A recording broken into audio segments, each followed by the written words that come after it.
Our tale begins with a protagonist who dedicated his entire life to serving the Empire, driven by a singular goal, to return to his homeland. But his loyalty was repaid with ultimate betrayal, and he was ruthlessly disposed of. Yet, fate intervened. Thanks to a mysterious artifact, he was reborn as an infant into one of the noble families. This second chance ignited a new purpose: vengeance. Armed with his past knowledge and the newfound powers of a necromancer, he would make them pay. He quickly rose as the family's genius, setting off on his dark journey. Now, fast forward to Earth, the year 2045. Amidst a chaotic battle, soldiers clash violently with monstrous hordes. One soldier, caught in the brutal fray, takes a critical hit from a monster's attack, suffering a fatal wound to his chest. A huge, terrifying creature looms over the remaining forces, a shadow of despair. The fallen soldier looks up helplessly, convinced this is the end, just as the monster prepares its final strike. But then, a blur of motion.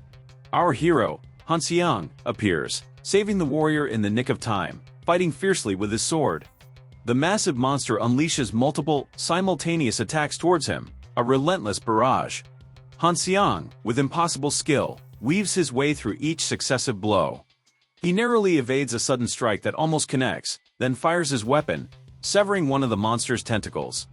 "Get up!" Han Seong calls out to the soldier he just saved.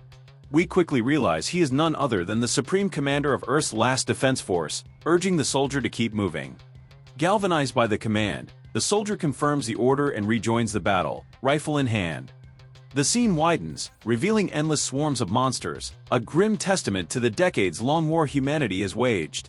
Han Seong's voice cuts through the chaos, declaring that only a few monsters remain. Finally, his target is within reach. He surges forward. But as he closes in on the last creature, a colossal golden magic circle suddenly erupts before him, stopping him dead in his tracks. Han Seong stares, utterly shocked, his mind racing to comprehend the impossible power that has manifested. Even a seasoned commander soldier cries out in pure confusion. Blindsided by his abrupt vanishing act, Han Seong's world tilts as a disembodied voice commands him, "Respond to the call." In an instant, glowing golden chains erupt from thin air, binding him tight. From the shadows steps his summoner, an ancient magician, whose eyes widen in disbelief and triumph. He marvels at the impossible feat, thrilled to finally gaze upon the hero from another world, a legend he'd only dreamed of. Immobilized, Han Seong's mind races.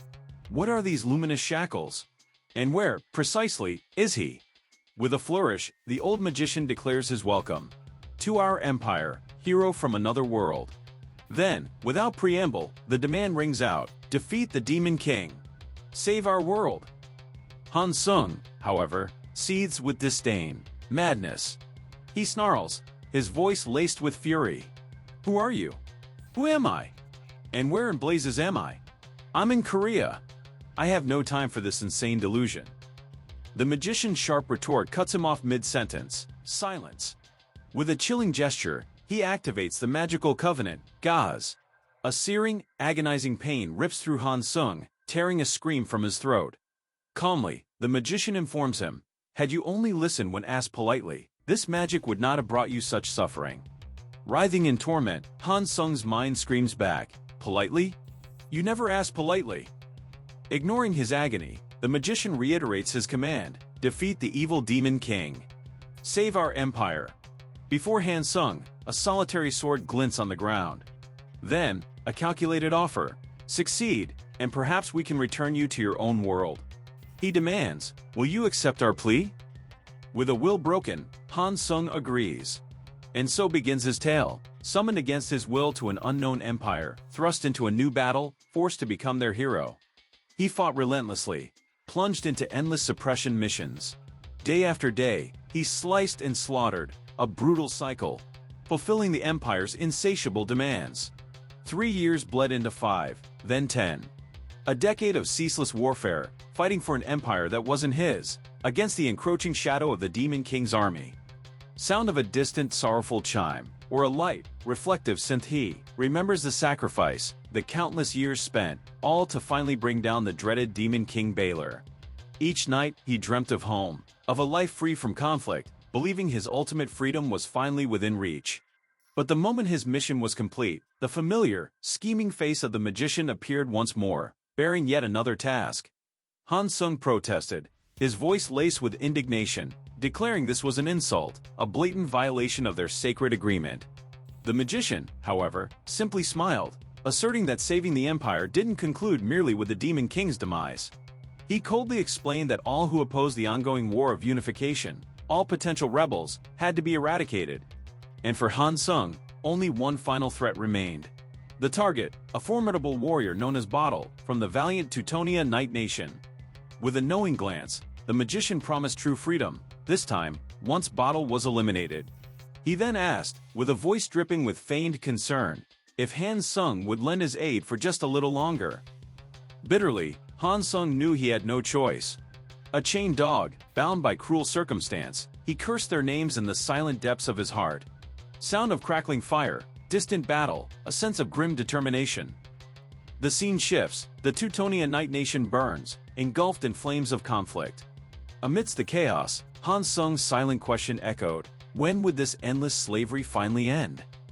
In the brutal melee, Han Sung's blade found its mark, piercing his opponent. As he confronted his foe, Bottle, the warrior looked at him, a knowing sneer on his lips, calling him naive. Han Sung, weary, could only reply, I have no other choice. Han Sung offered a somber apology to Sir Bottle, who, through his pain, recognized him, the hero from another world. Han Sung. As Bottle fell, bleeding, his voice weak yet resolute, he told Han Sung not to pity him. For you, he whispered, will soon be disposed of just the same. A fleeting thought of it's finally over. I can go home crossed Han Sung's mind. A sudden, sharp sound, a gasp, a quick movement. But then, a chilling presence materialized behind him. Count Brandenburg. Han Sung froze in shock as the Count's voice, laced with false praise, congratulated him on a job well done. And then, a cold blade plunged deep into Han Sung's back. His vision blurred. Han Sung turned, the identity of his betrayer sickeningly clear. It was Count Brandenburg. Commander-in-Chief of the Empire's Holy Knights, he sneered, you fought valiantly to your bitter end. Yet, such unwavering loyalty in a mere hunting dog. A truly rare sight. The brutal truth struck Han Xiang like a physical blow. Bastard! He raged internally, the promise of returning to Earth now revealed as nothing but a cruel, empty lie. What good, the Count mused, his gaze cold, is a hunting dog that might one day turn and savage its own master? With a chilling farewell, the Count watched Han Xiang collapse. I knew it, a silent curse echoed in Han Xiang's mind, they'd never let me go peacefully. Damn them all. As his final breath escaped, the resurrection gem embedded in his chest flared with an ominous light. Han Xiang's dying vow was absolute. This humiliation would never be forgotten. The empire that deceived him would pay the ultimate price, not with coin or blood, but with its utter destruction. That very night, as Han Xiang's life dimmed to an end, another life began. Congratulations echoed through a grand chamber. The Duchess had given birth to her son, Dale. The Duchess gazed tenderly at the newborn, a soft whisper breaking the silence. I am your mother. But this newborn, Han Xiang reborn, looked up. He met her gaze, then the man beside her. A strange familiarity stirred within him, a flicker of recognition for the woman's face. Then, a sudden, shocking memory. He recognized the man. Duke Jackson. The Empire's greatest necromancer, its most formidable dark magician. Realization dawned like a thunderclap. He was in Necropolis, the heart of the Empire's black magic, specifically within its dreaded Black Magic Tower. The Resurrection Stone, allowing but a single reincarnation, had worked. He had secretly hidden it during his hunting dog days. A desperate gamble to one day break his leash. His new birth, a roll of the dice left to destiny. And destiny had answered, making him the eldest son of the ducal Jackson family, one of the Empire's highest nobility. The infant smiled, a silent, knowing grin. Born with a golden spoon indeed. A secret vow formed in his tiny, yet ancient mind. Once he mastered necromancy, he would annihilate those damned Imperials. Duke Jackson, ever observant, noted the strange silence. The baby wasn't crying. A concerned Duchess, her brow furrowed with worry, implores the nurse to examine the infant closely. The nurse, observing the quiet babe, notes something peculiar. His breathing, though crystal clear, feels strangely calm. But within the silent newborn, Dale, a mature mind bristles. Cry? He scoffs internally. What age do they think I am? The nurse quickly reassures the Duchess, affirming the baby's stable breathing. There's no need to worry. Yet, the Duke, his eyes shadowed with unease, can't shake the chilling thought, is this silent newborn a harbinger of ill fortune? Dismissing his fears, the nurse offers a blunt solution. If his silence truly troubles you, perhaps a gentle slap is all he needs to awaken his voice. And with that, the nurse's hand descends, a sharp sting across the infant's cheek, leaving Dale utterly stunned. Each stinging blow elicits only angry, muffled protests from the tiny, indignant Dale. The Duke chuckles, observing, a stubborn child, indeed. His wife smiles. He must have inherited his willfulness from somewhere. Then, with a determined smile, the Duchess reaches out. Pass him here, she requests. Let me try. Inside, Dale seethes, labeling them fools. Your son is fine. He screams silently, perfectly fine. Just as her hand hovers, ready to strike, the Duchess pulls back. Dale, bracing for the blow, looks up in shocked frustration. Damn it, he thinks, utterly bewildered. Instead of a slap, his mother's touch is gentle, a warm hand cradling his tiny cheek. As that comforting warmth spreads, a forgotten memory sparks within Dale's mind. He remembers the profound, desolate cold of a life lived alone, a warmth he hadn't known in ages. This unexpected tenderness, this pure affection from his young, noble mother, shatters the hardened shell of his past. Han Xiang, a man who never shed a tear, who lived a life devoid of emotion, can do nothing but weep, loudly, uncontrollably. 8 years have since passed since Dale's birth. In their private chambers, the Duke and Duchess reflect. Time truly does fly, he remarks, his wife nodding in gentle agreement. The Duchess then asks, is Dale still in the study? He's been buried in books since he was 4 years old.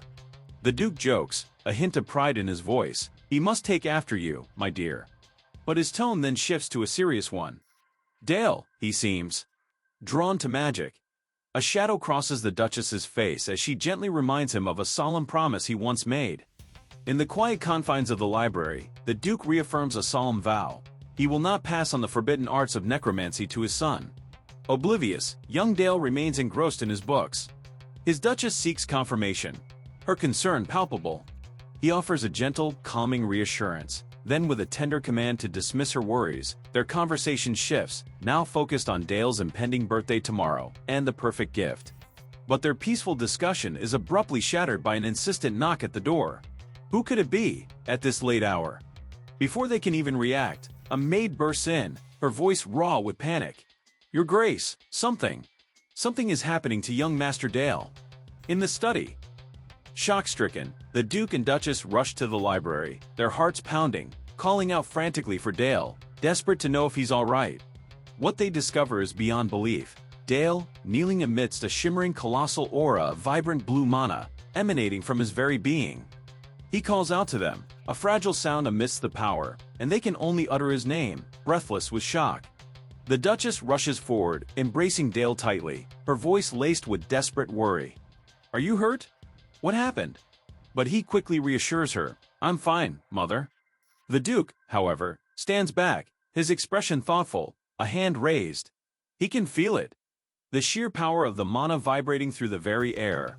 An astonished thought flashes through his mind. Dale, barely 8 years old, is already capable of this. Then, he addresses his son. His voice grave, the Duke asks, Dale, did you release this mana from your body? Internally, Dale panics. He's made a mistake. This is too strange. They'll question him. He didn't even know he possessed such power, let alone could release it so quickly. The fear of his true identity being exposed hangs heavy if he doesn't respond. But then, the Duke breaks into a proud smile, patting Dale's head. This is my boy. He adds, a touch of regret in his voice. It's only a pity I cannot teach you necromancy. Dale's mind reels in shock. I can't learn necromancy from father. His urgent quest for revenge, suddenly clouded, leaves him consumed by anxiety. The Duchess gently urges Dale back to his room, assuring him the servants will attend to the inexplicable mess. As Dale departs, the Duke turns to his wife, Eliania, a knowing smile gracing his lips. I just thought of the perfect birthday gift for him. Later, the grand halls of Dale's birthday banquet hum with the presence of nobility. Whispers spread, noting that every noble from the Black Duke's vast region has gathered for this momentous occasion. Anticipation hangs heavy in the air as guests ponder the young lord's imminent appearance. Yet, high above the revelry, on the second floor, Dale sits alone. The cacophony of the party below is but a distant drone, and he finds himself utterly bored, observing the celebration's slow crawl. He ponders the sheer exhaustion of so many converging simply to mark his birthday. A strange sensation washes over him, a lingering echo from his past life as a hero, where mistreatment was the norm. The pampering of a young master still feels utterly alien. His mind, however, is far from the festivities, fixated instead on the desk he accidentally obliterated just days prior. He recalls the terrifying moment his mana surged uncontrollably, ignited by a mere thought of his heroic past. And the curious question lingers, who truly left him that cryptic biography of the hero? Despite the danger, he resolves that his current body possesses too much talent to simply abandon the pursuit of necromancy. Now, if only he could convince his father. Then, a thought strikes him. His father had mentioned a gift. Perhaps he could ask for necromancy lessons as his birthday present. But the idea quickly crumbles. The mere thought of his parents' disapproving gazes makes it an impossibility. Just as despair threatens to consume him, his mother, the elegant Duchess Alalanina, sweeps in, her voice a gentle command. "You've waited long enough, my dear." Dale greets her, and she, in turn, offers a warm, happy 8th birthday, my son. But behind his mother, a figure stands shrouded. Who is that? Dale inquires. His mother encourages him to step forward and offer a greeting. Then, with a flourish, his mother introduces the guest, Miss Sabia, an elder from the esteemed Blue Magic Tower, an elven lady known as the Wise Spirit and a formidable expert in water element magic. And with a triumphant smile, she declares, "Miss Sabia will be your new teacher." Dale's eyes widen in shock as Miss Sabia steps forward, a calm, knowing smile on her lips. "I look forward to working with you, young lord," she says. His mother, beaming, wishes him a happy birthday once more. Dale's mind races, rapidly piecing together the unexpected turn of events. They haven't just given him a gift, they've assigned him a teacher from a prestigious magic tower. Dale soon grasps the truth. His training will focus on water element magic, a path of defense and disruption. This revelation solidifies his mother's unwavering resolve to shield him from the allure of the dark arts. Soon after, a private summons arrives. Miss Sabia requests a word with Dale, alone, and he readily accepts. Sabia wasted no time confirming his suspicions. Her role was solely to instruct him in water magic. Then, with a shrewd glint in her eye, she probed, "Are you disappointed, Dale? Perhaps you harbored desires for another path." Dale's surprise was palpable. Sabia continued, explaining it was only natural for him to crave the necromancy and dark magic of his formidable father. She then revealed a piece of imperial history, a fact whispered across the lands, the true condition of the Black Duke's marriage. When the Duke pursued the Lady Elena, her heart was gripped by fear of his ominous reputation. To win her, he made a solemn vow. His dark legacy would never be passed to their children. Sabia recounted the striking image of their wedding day. The elders of the Black Magic Tower, renowned for their shadowy garb, arriving in pure white robes, a stark symbol of the Duke's promise. Their union, she stressed, was forged from that very vow. Learning dark magic now would be an immense challenge, she admitted, but with a conspiratorial wink, she promised to find a way to sway Lady Elena in time. For now, she urged him to embrace her teachings. But Dale, ever sharp, had a counter. "As an elf," he challenged, "you revere the laws of nature. Do you not find black magic and necromancy, the very act of raising the dead, to be an abomination?" Sabia simply smiled, intrigued by his query. She parried with a question of her own. "And what of the holy power wielded by priests, Dale? They, too, can raise the dead. Is that considered the will of nature?" Dale was taken aback. Sabia asserted that, to her eyes, necromancy and resurrection were two sides of the same coin, indistinguishable. A realization dawned on Dale. She was far from the typical dogmatic elf. Perhaps, he mused, she might be an excellent teacher after all. With the philosophical debate momentarily settled, Sabia suggested it was time to begin their lesson. Sabia reveals she knows Dale's secret.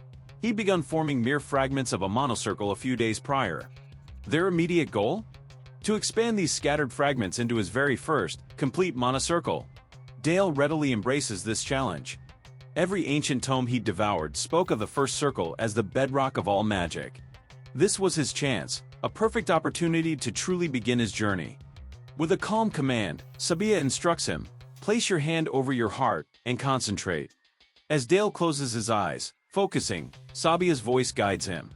This world, she explains, unlike the earth you knew, pulsates with mana. But raw, untamed mana is a force no mortal can wield. Only ancient beings, like the dragons of old, possess the innate power to touch it directly. To harness it, one needs a filter, a conduit to process this primal energy. That conduit, Dale, is the mana circle, etched within your very heart.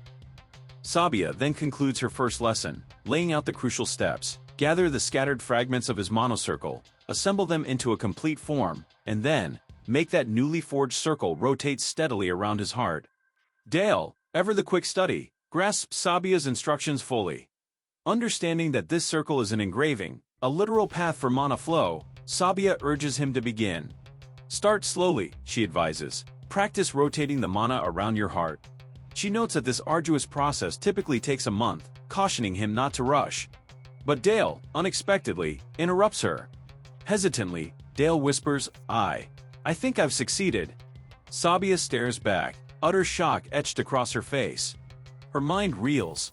Could a child, who'd only just begun his training, truly forge a complete mana circle in mere minutes?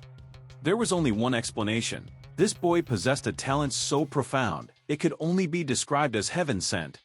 Sabia recovers, urging Dale to put his newfound power to the test. Try releasing your magical energy, she commands, through the circle you've formed. Dale nods, ready. Sabia, meanwhile, mentally prepares for the struggle that any normal child would face, simply trying to push mana through their new circle. But Dale, armed with Hansong's memories and consciousness, thinks beyond mere circles. This level, he knows, is nowhere near enough to avenge himself against the Empire, or to stand against the monstrous power of Duke Jackson. He recalls a past life, where deadly combat magic flowed through him, empowered by intricate seals etched into his very being. But this time, the path is different. This time, he starts anew. He realizes his new body, inheriting the talent of the Black Magic Tower Master, effortlessly accepts mana. He wonders if his abilities extend beyond mere water magic. Dale concentrates, drawing the mana he pulled into his body towards his fingertips to create something. He imagines the deadliest shard, the weapon that will strangle the Empire, and successfully forms it. Sabia observes, utterly astonished, that he's crystallized magical power, forming a near-perfect ice bolt. She reminds herself, typically, condensed magic collapses upon release. Sabia assumes, given his focus on form, the spell might lack destructive power. Dale casts the spell. The ice bolt strikes the tree and explodes with immense force. The tree is completely shattered, leaving Sabia utterly shocked.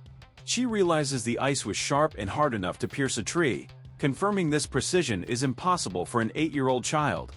Dale turns with an innocent smile, while Sabia reels in shock, questioning the very truth of this child. Sabia contemplates the scene, utterly amazed. She thought, at best, he would merely move mana, yet he had unleashed pure magical power, combined it flawlessly with the ice element. Although it was a basic spell, he executed it with astonishing skill, using the surrounding cold to strengthen it. Dale innocently asks if he made a mistake. Sabia thinks the magic formula he used is incredibly advanced, far beyond what an innocent child could conjure unconsciously. She realizes he employed 3 formulas: rotation, acceleration, compression, collectively known as the golden ratio of military magic. His unconscious casting of such a perfect spell for slaughter is truly shocking. Dale calls her again. She answers, "It's nothing."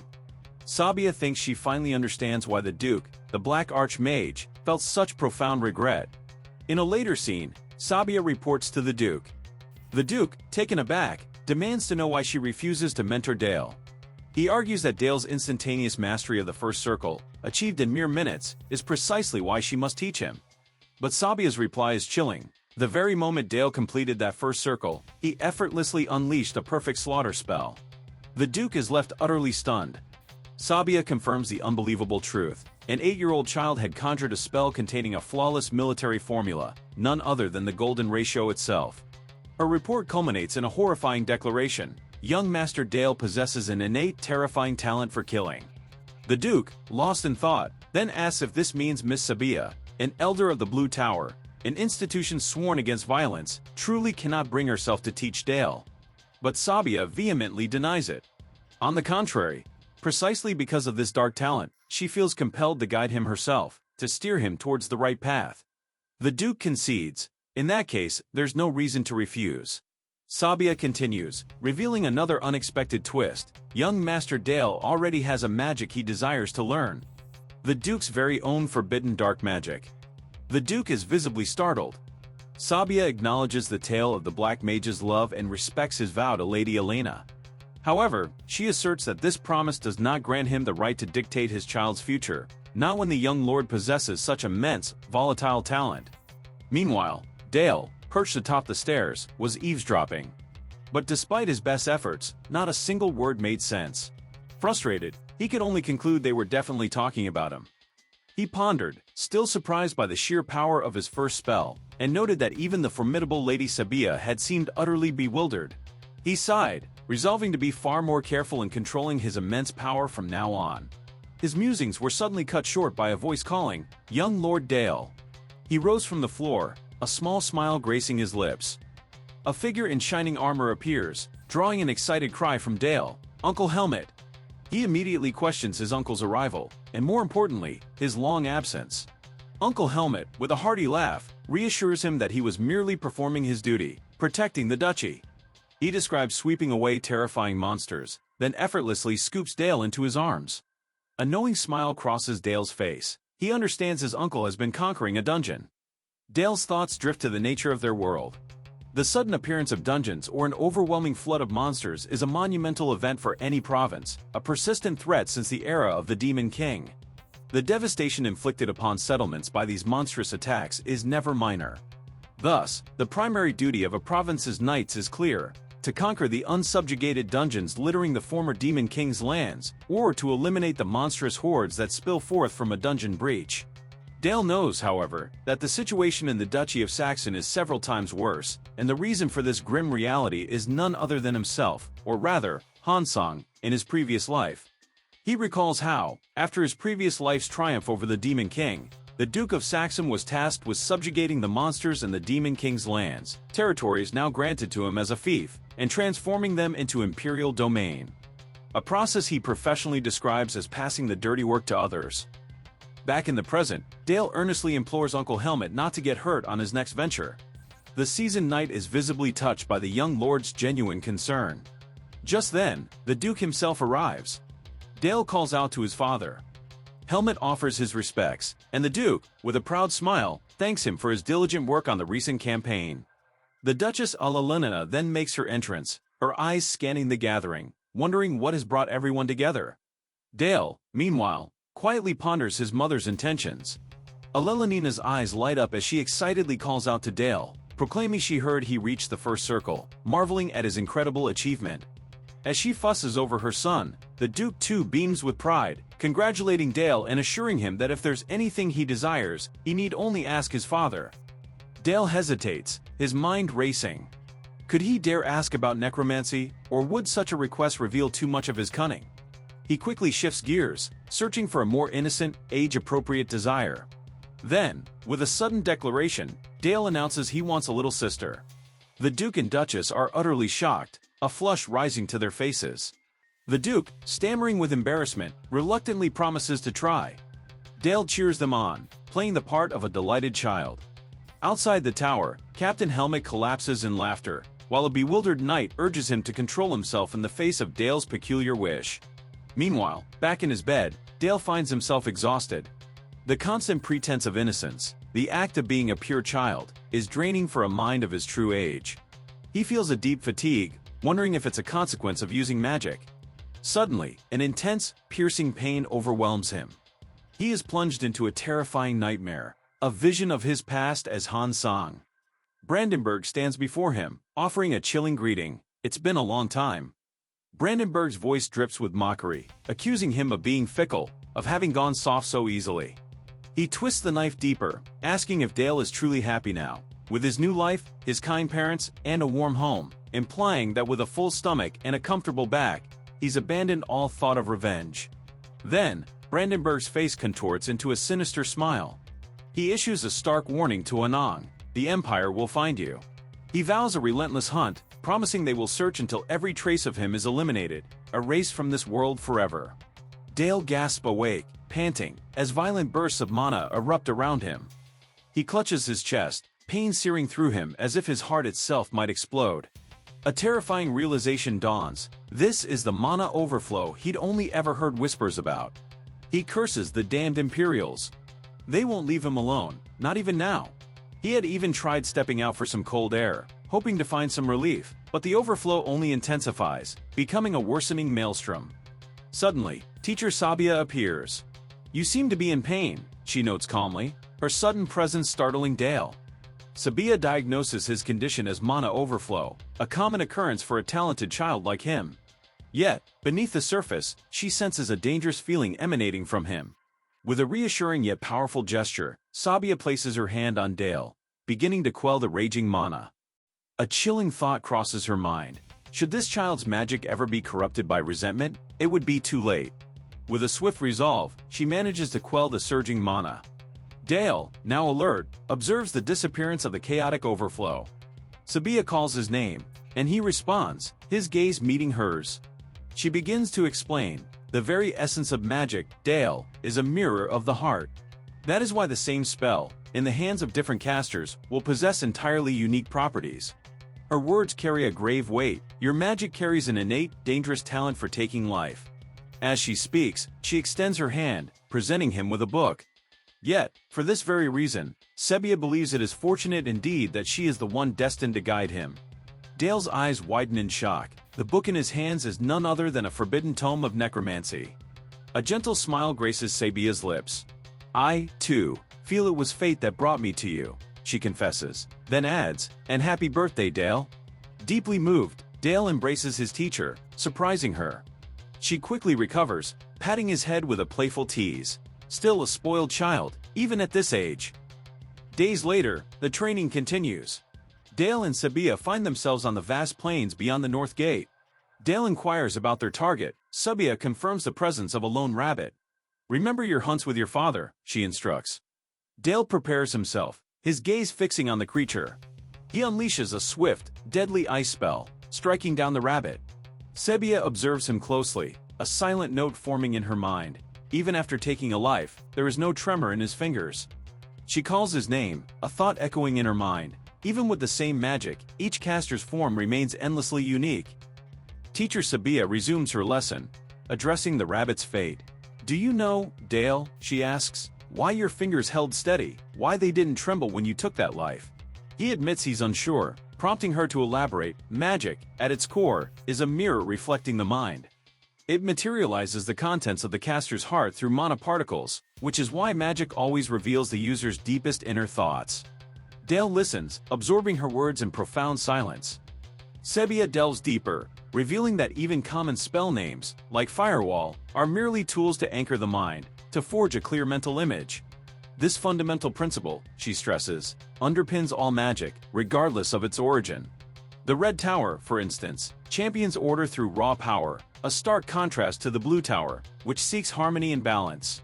Each tower's unique philosophy, she explains, is intrinsically woven into the very fabric of its magical expression. Beyond these, she hints at other grand institutions, black, white, and green, each shrouded in its own distinct philosophy. But then, an abrupt halt. This knowledge, she declares, is still far too advanced for Dale, leaving the young man bewildered. Shifting gears, Sabia turns to the chilling art of necromancy. Her first lesson, animating the dead. The unwitting subject? The very rabbit Dale had slain earlier. This arcane skill, she elucidates, involves infusing mana into a lifeless body, allowing the caster to seize dominion over it. Dale, determined, follows suit, ethereal threads of magic extending from his fingertips, anchoring themselves to the rabbit's head, spine, and knees. A flicker of success.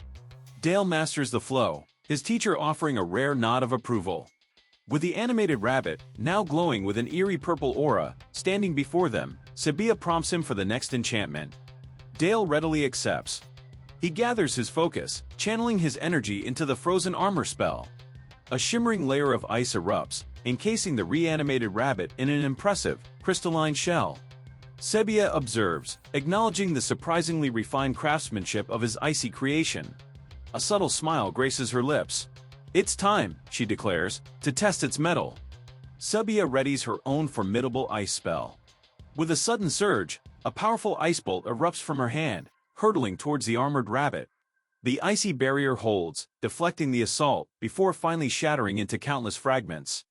Dale's heart swells with triumph. He had withstood his teacher's might. Another nod of praise from Sabia. Sensing an unspoken desire, she gently prods, "Do you have a request, Dale?" Dale's reply is immediate, bursting with fervent enthusiasm. He asks his teacher for guidance in an entirely different domain, water element magic, alongside the dark arts of necromancy. A faint smile touches Sabia's lips. Then, a shocking, unwavering refusal. Dale stands utterly stunned by her unexpected words. She began to explain, revealing that his earlier feats were merely the surface, the bare basics of water magic. True mastery, she cautioned, like all arcane arts, demands a deeper understanding, an advanced insight that only makes it increasingly difficult with every step. For an ordinary beginner, she added, even a single spell is a formidable challenge. And the notion of becoming a dual magician, wielding two elements simultaneously? At his age, she declared, it was not merely difficult, but an ambition bordering on the excessive. The word ambition struck Dale like a physical blow. After all he demonstrated, she still saw him as insufficient. A bitter disappointment welled within him, a cruel reminder of her promise to find their way together. Lost in this swirl of emotion, Dale barely registered Sabia's abrupt dismissal of the day's lesson. That night, the study became Dale's battleground. Consumed by a fierce resolve to prove his capabilities, he plunged headfirst into self-study. A faint, ominous glow of dark magic energy enveloped him as he pressed forward, determined to master the arcane arts, even without direct guidance. The next morning, his teacher, Sabia, found him looking utterly exhausted. "How are you?" she asked, concern lacing her voice. "Did you get any sleep?" Dale, ever evasive, simply replied that he'd stayed up a little late, preparing something. Sabia gently cautioned him not to overwork himself, to which Dale merely agreed. Later, amidst the stark expanse of the snowy plains, Dale was ready. He began his demonstration, seamlessly merging a dark magic circle with chilling ice magic. Before their eyes, an upgraded spike-covered frozen armor encased the helpless zombie rabbit. Sabia watched, her expression shifting from skepticism to genuine astonishment. "He's completely mastered it," she murmured, impressed. But then, without warning, the ice armor didn't just break, it shattered, exploding outwards in a deadly spray of sharp shards. Sabia gasped, utterly stunned, her mind racing. A frost explosion? Yet, the spectacle was far from over. The zombie rabbit began to convulse, gathering an ominous aura of dark energy. Then, with a sickening burst, it unleashed a devastating corpse explosion. The flying ice shards, now infused with the dark magic, converged into a single, terrifying combined attack, hurtling directly towards Sabia. Sabia found herself caught in a relentless shower of razor-sharp ice and suffocating dark energy. As the echoes of the devastating attack fade, Dale stands before his teacher, Sabia, who, shielded by her own magic, listens intently. He reveals the shocking truth, a grotesque symphony of destruction forged by combining the corpse explosion with the frost explosion, a fusion of dark and water magic. A confident, almost mischievous smile plays on his lips. In one hand, a swirling orb of ice magic, in the other, a pulsing sphere of dark energy. He poses the question, challenging the very limits of what's possible. Is this enough to be a dual magician? Sabia, rooted to the spot amidst the widespread devastation, remains stunned. This, she realizes, is an attack style utterly alien, unlike anything she has ever witnessed. Her mind races, dissecting the chaos. The frost explosion from the frozen armor didn't just enhance, it merged with the corpse explosion, unleashing a torrent of wider, more indiscriminate destruction. Sharp ice shards and shattered rabbit bones now litter the landscape, embedded everywhere like deadly, gleaming blades. Her chilling conclusion. This technique, so brutally efficient, appears designed for one purpose only, killing. It bears the mark of someone who has spent a lifetime steeped in the horrors of the battlefield. A profound concern ripples through Sabia, as she grapples with the terrifying depths of this child's inner world. Dale, sensing her unspoken apprehension, abruptly turns, his voice cutting through the air. "Sir Helmet." From the fading light, Sir Helmet, astride his trusty steed, approaches. He waves a friendly greeting to the young lord and Miss Sabia. Dale, ever curious, inquires if Sir Helmet has just returned from yet another dungeon expedition. Helmet chuckles, explaining that this time, they were merely subjugating a small band of monsters. Yet, he admits, even the formidable Black Cavalry encountered some unexpected difficulty. The Black Cavalry, renowned as the invincible Knights of Duke Saxon, dominating battlefields with their fearsome coated lances. And their very leader? The indomitable Knight Commander, Sir Helmet himself. A man whispered to be one of the 7 legendary swords of the entire continent. Dale then reminds Helmet of his earlier promise to teach him swordsmanship, asserting with unwavering conviction that there's no greater master from whom to learn. Helmet lets out a hearty laugh, extending an open invitation to Dale anytime. Dale promises, with a glint in his eye, that he'll take him up on that offer very soon. Helmet confirms with a nod, then, with a touch of paternal concern, urges the young lord back inside, reminding him of the chill. He bids them a safe return. As the impromptu lesson concludes, Sabia suggests they return to the warmth of the tower, and Dale, still buzzing with his revelations, readily agrees. Under the veil of that very night, Duchess Alalona and the Duke summon Miss Sabia, their purpose veiled in anticipation. Sabia, without preamble, delivered a startling revelation. Young Lord Dale had already mastered the first circle in both necromancy and water magic. A visible displeasure flickered across the Duke's face. He sternly reminded her that their explicit instruction had been to teach Dale only water magic, a fact Sabia readily confirmed. Sabia defended her actions, explaining that as a teacher, her guiding principle was to nurture the child's own thirst for knowledge, and Dale's ambition, she revealed, was not confined to water magic alone. It was Duchess Alaluna who intervened, her voice a calming presence. Accepting this as Dale's inherent wish, she instructed Sabia to continue teaching him water magic. Sabia agreed, and the Duke and Duchess, their tension easing slightly, offered their gratitude. Yet, before her departure, Sabia offered a heartfelt apology to Duchess Alalena, for she had inadvertently caused her to break a solemn vow made to the Duke regarding Dale and necromancy. As Sabia finally departed, the Duchess let out a deep sigh. Their son, she mused, was clearly no ordinary child. A dual magician at the tender age of 8. It was, at times, daunting, she admitted, but it was also precisely what made him their son. The Duke then spoke her name, his voice cutting through the silence. To her astonishment, the Duke declared his own intention. He would teach Dale necromancy himself. His motives, he explained, were profound and layered. As a lord, he aimed to empower his heir to shoulder the burdens of his station. As a magician, he saw an unmatched talent, a disciple worthy of his guidance. And as a father, his ultimate wish was to bequeath his legacy to his own son. The Duke then offered a profound apology to his wife for breaking the sacred promise he had made to her. Alelanina simply replied that she understood. She acknowledged the lingering dark shadow cast upon necromancy by public perception, the insidious whispers that condemned it as the magic of death. This, she explained, was precisely why she had initially fought to prevent it. But now, her resolve crystallizing, she made an opposing request, to forge Dale into a necromancer so formidable that he could effortlessly silence those very whispers. Deeply moved, the Duke asked if she truly comprehended. She responded by drawing him into a firm embrace, a silent, powerful confirmation of her resolve. He replied, his voice heavy with emotion, that he understood. He then made a solemn vow. He would wager everything he possessed to forge their son into nothing less than the absolute best. Our story continues as the Duke initiates Dale's first lesson, his disapproval palpable. Sternly, he reprimands his son, questioning how he could manipulate the deceased for so long without truly comprehending the very forms he controlled. Inside, Dale seethes, arguing that his previous tutor, Sabia, had only ever imparted the bare fundamentals. What more could have been expected of him? He recounts that the moment he demonstrated those meager skills, his father wasted no time, whisking him away to the Black Duke's fabled magic workshop, hidden deep within the castle's foundations. With an unwavering gaze, the Duke declares that under his tutelage, Dale must completely abandon such primitive notions of magic.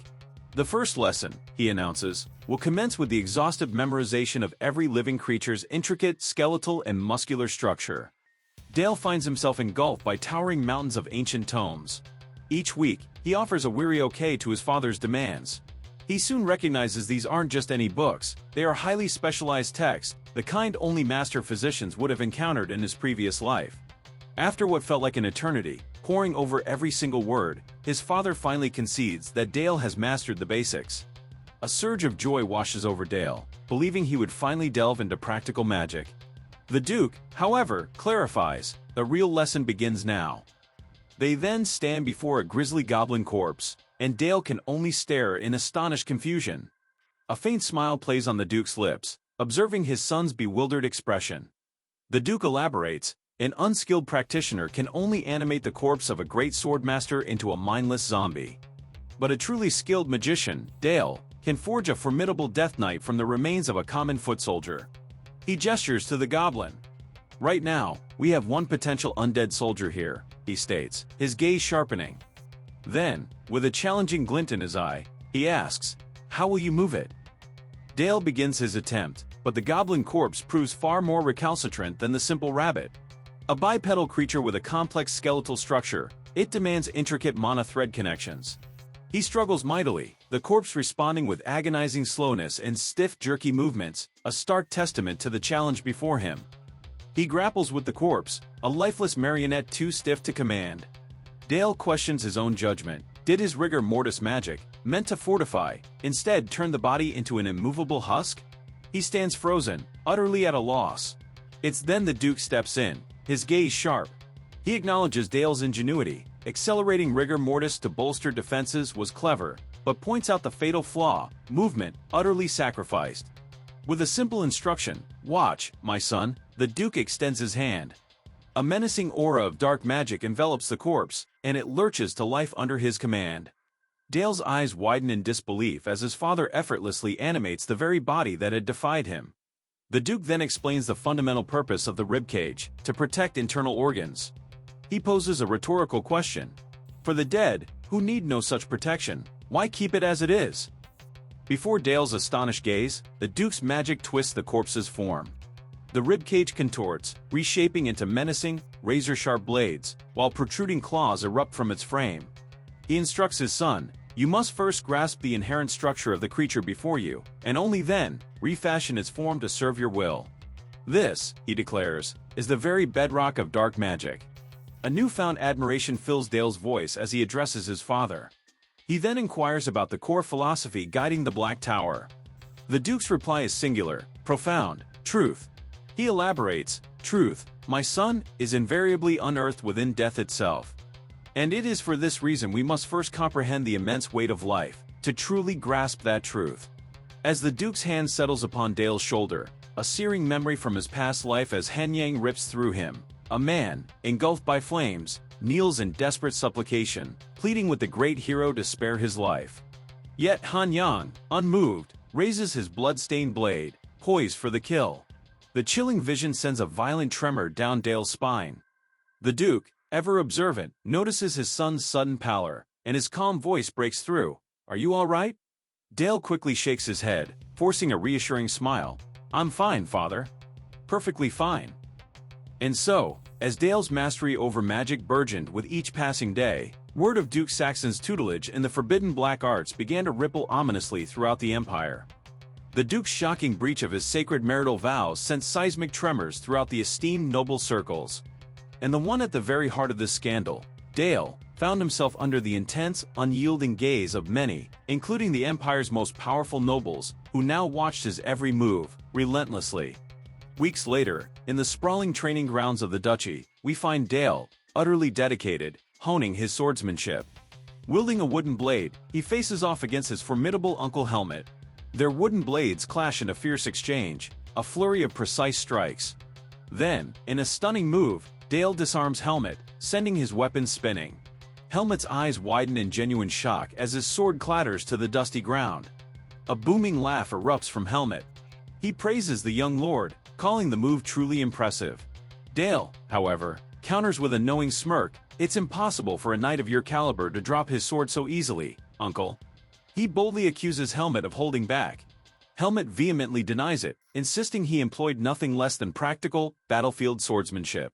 Any normal opponent, he declares, would have fallen dead from a single blow. Still, Helmet can't help but marvel at Dale's exceptional skill with the blade, lamenting, "What a pity you are a magician, young lord." He explains that magicians are typically shielded by devoted guards and layers of defensive magic, leaving no real need for Dale to push himself this hard. He asks, "So tell me, why the relentless training?" Noticing a fresh bandage wrapped around Dale's hand, Helmut advises him sternly, "Don't push yourself to the point of injury, boy." Dale simply smiles, confirming, "I have my reasons, uncle, of course." With that same confident smile, Dale explains that it would be utterly pathetic for the son of Duke Saxon to rely solely on guards and defensive magic.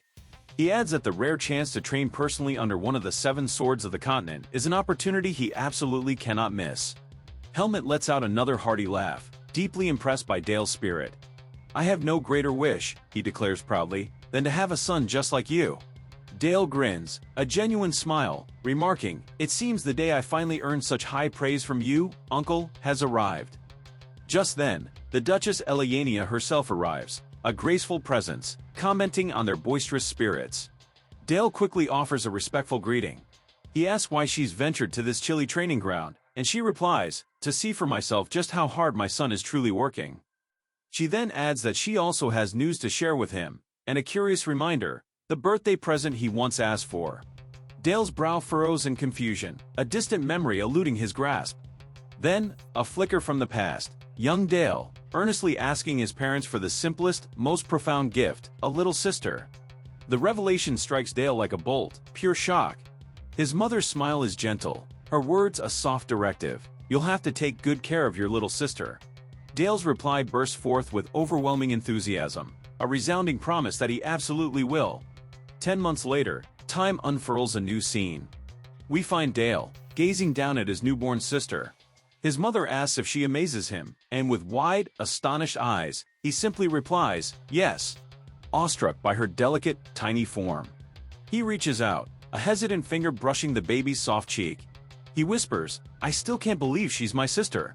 She's amazing." His mother then offers, "Do you want to hold her?" Dale hesitates, a flicker of nervous trepidation in his eyes. His mother urges him not to back down, while the Duke, his father, reassures him, "It's not difficult. I found it quite easy myself." Carefully, Dale takes his baby sister into his arms. "What do you think?" His mother asks, "She looks just like you." Duchess Elena notes, with a touch of surprise, that the baby cried profusely when her father held her. Yet, cradled in Dale's arms, she hasn't made a sound, a peaceful smile gracing her tiny face. The Duke then turns to his son, his voice imbued with gravity. "How does it feel, Dale, holding your baby sister in your arms?" Dale's answer reveals a profound realization. "Though she is light as a feather, I feel a great weight." The Duke nods, explaining, "That is the weight of life itself. Never forget this feeling, my son." The Duchess gently reminds Dale that duty calls, it's time for his lesson, and Miss Sabia awaits. The scene shifts abruptly to the vast, windswept snowy plains. There, his teacher, Sabia, declares their task for the day, a practical training duel. Dale asks, a hint of hesitation in his voice, "Can I really attack you?" Sabia's response is firm, encouraging, "Don't hesitate. Use everything you have." Dale agrees, his hands already beginning to trace the intricate lines of a magic circle. Sabia, too, prepares, her mind keenly anticipating the true measure of his progress. And then, with a surge of power, Dale launches his first strike, a formidable ice bolt, hurtling directly towards his teacher. And just like that, Sabia faces the assault with effortless grace, plucking the incoming ice bolt from the air. With a dismissive flick of her wrist, she shatters it, coldly commenting that such an opening move is far too slow. A single razor-sharp ice shard remains, clutched in her hand as she taunts him, leaving Dale utterly stunned by her lightning-fast counter. But before he can react, Sabia hurls the shard with shocking force, screaming at him to raise his defensive barrier. The ice projectile slams into the ground right where Dale stands, erupting in a violent explosion. Scrambling to his feet, Dale realizes the devastating truth. If he hadn't conjured that shield in the nick of time, he would have been severely wounded. Sabia watches, a flicker of admiration in her eyes, impressed by his lightning-quick reflexes to conjure an ice shield in that fleeting moment. With a satisfied nod, she declares his performance excellent and challenges him to try again. Dale, undeterred, focuses his resolve, channeling a new magic formula, the ice wall. His hands press to the earth, and with a surge of energy, he commands the towering ice wall to erupt from the ground. Sabia is momentarily taken aback, bewildered by his choice to erect a defensive barrier like an ice wall in the heart of a duel. But then, realization dawns. Dale hasn't just summoned a wall, he's reinforced its molecular bonds, increasing its density until it's as hard as steel. Still, she questions his strategy, guessing he merely needs a precious moment to recover from her last devastating blow. Yet, shielded by his reinforced barrier, Dale was meticulously preparing his true attack, Ice Explosion, the fragmentation formula. And with a defiant roar, he orders the wall to explode. The colossal ice wall detonates in a blinding flash, showering the arena with countless razor-sharp shards. Sabia reels back in shock, finding herself directly in the line of fire. Dale, triumphant, celebrates the success of his audacious attack, reflecting on the complex spell he just unleashed. It was a composite spell, an impossibly hard ice barrier, compressed to its limits, then infused with volatile explosive magic. By first strengthening its molecular bonds, then compressing it, he had effectively transformed a defensive wall into a devastating grenade. Dale gazes with unwavering confidence at the swirling smoke, certain that this time, his teacher won't evade his strike. Through the haze, Dale spots his teacher's form, his concern quickly turning to alarm. He calls out her name in a worried shout as her body suddenly freezes, then shatters. But just then, the real Sabia materializes behind the crumbling ice statue, a playful smile gracing her lips as she asks, "Did you call for me?" Dale recoils in shock, the shattering realization hitting him. It was nothing more than an elaborate illusion. Sabia praises his exceptional skill, a testament to his power visible as a faint cut appears on her cheek, a memento of his attack. She admits she never imagined a First Circle magician could wound an Elder of the Towers. Dale quickly apologizes, insisting he never meant to cause her harm. Sabia reassures him she knows, then adds, to his profound confusion, that she's actually grateful for the wound he inflicted today. Teacher Sabia elaborates, explaining her gratitude. "Doesn't this mean," she asks, "you trust me enough to unleash your full strength?" Sabia kneels before him, asserting that as his teacher, she couldn't possibly be prouder. Dale asks if she truly means it. "Of course," she replies, a warm smile gracing her lips, calling him her excellent student. Sabia gently pats Dale's head, marveling at his ingenious magic formula. Dale humbly replies that all credit belongs to her teachings. He falls silent, observing his teacher lost in her own thoughts. Later, the Duke observes the faint cut on Miss Sabia's cheek, inquiring about its origin. She replies it was a wound received during a lesson with the young lord, attributing it to her own inexperience, then praising the spell's indescribable sharpness. The Duke expresses his constant indebtedness, but Sabia insists that teaching such a talented student is her absolute pleasure. Seizing the moment, the Duke brazenly requests another favor. She tells him to speak freely. The Duke gravely explains, reports indicate a horde of orcs has crossed the mountain range, now encroaching upon their lands. A seemingly minor incursion, one a small knight unit could easily manage, becomes the stage for the Duke's crucial decree. Dale will participate in this battle.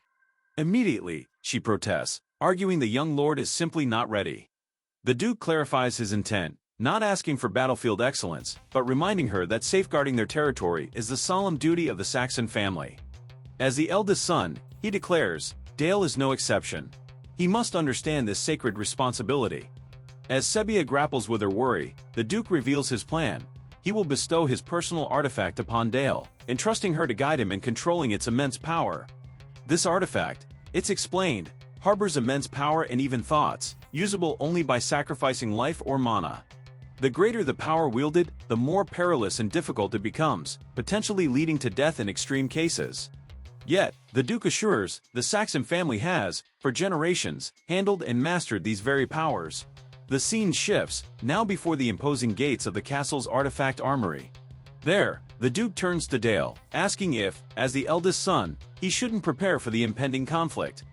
Dale is stunned by the word battle, but shock quickly gives way to a surge of excitement as he grasps that he will finally fight. The Duke confirms, Dale will join the subjugation force to defeat the monstrous orc horde. With a deliberate hand, the Duke opens the armory door, revealing that before all else, Dale must learn to control the dark power of the Saxon family. Dale is awestruck by the armory, teeming with artifacts. His father explains these are not mere tools, but relics from the Demon Lord's domain, managed by their house. He adds, they are sacred heirlooms, claimed during their ancestors' reclamation of the Demon Lord's territory, far beyond ordinary tools. Dale feels the raw, ancient power of magic pulsating from each one. The Duke's voice grows serious, confirming that every single artifact is dangerous, warning him not to touch them carelessly until he masters their control. But as the Duke spoke, his words trailed off, a sudden realization dawning on him. Dale was gone, vanished without a trace. Dale, however, was already inside, driven by a singular purpose, to find an artifact perfectly suited to his burgeoning power. Suddenly, a chilling whisper pierced the silence, emanating from one of the ancient relics. It spoke directly to him, sensing the hatred in his heart, promising sweet revenge. Soon, a chorus of voices joined in, a cacophony of dark promises. Some begged him to choose them, to destroy their enemies as one. Another, more menacing, taunted him as a coward, demanding he don it and tear his foes limb from limb. He understood then, these were no ordinary relics. These dark-powered artifacts resonated deeply with the simmering grudge he carried, mirroring the darkness within. Yet, he mentally pushed them all away. None felt potent enough. He craved something far greater, a power beyond their meager offerings. Then, he froze. Beside him, seemingly out of nowhere, hung a cloak. He wondered how long it had been there, unnoticed. But a wave of recognition washed over him. This was no ordinary garment. It was the Cloak of Shadows, an artifact he remembered all too well. A legendary relic once wielded by Duke Borda, the formidable commander of the Demon King's army, a foe he had faced in his previous life. Its power, the manifestation of shadows, making its wearer an almost unassailable opponent. A surge of excitement coursed through him. This was it. He reached out, intent on wearing it immediately. But then, his father's voice boomed, a desperate warning in his name, cutting through the silence at the last possible second. Ignoring the plea, Dale donned the cloak. Instantly, his consciousness was ripped away, plunged into a suffocating darkness. There, a relentless scream echoed within him, guttural and unending. I'm hungry. Outside, the Duke observed the unfolding horror. It has begun, he murmured, his face grim. He knew the shadow was far from ordinary. Throughout history, wearers of this cloak had summoned storms of living shadow, bending them to their will like sentient creatures. But to truly command this monstrous entity, the user had to completely subjugate its will. Within his mind, Dale now faced the manifested shadow creature, a terrifying entity he knew would not be easily bent to his will. Outside, the Duke and teacher Sabia watched with bated breath, their faces etched with anxiety, as a massive, swirling ball of shadow utterly consumed Dale. Sabia's concern deepened with every passing moment, a tension the Duke only amplified with a grave warning. If this delay continued, he feared his mind would break, consumed by the encroaching shadow creature. Distressed by his words, Sabia watched as the Duke, his resolve hardening, declared they had no choice but to intervene, to pull him out by force. But just as they prepared to act, the swirling shadows abruptly dissipated. And there, now clad in the new, ominous cloak, stood Dale. His father's anxious call pierced the sudden silence, met only by Dale's astonishingly calm reply. Sabia rushed forward, her deep concern pouring out, but Dale simply reassured her. He was fine. All he'd felt was a faint prickle.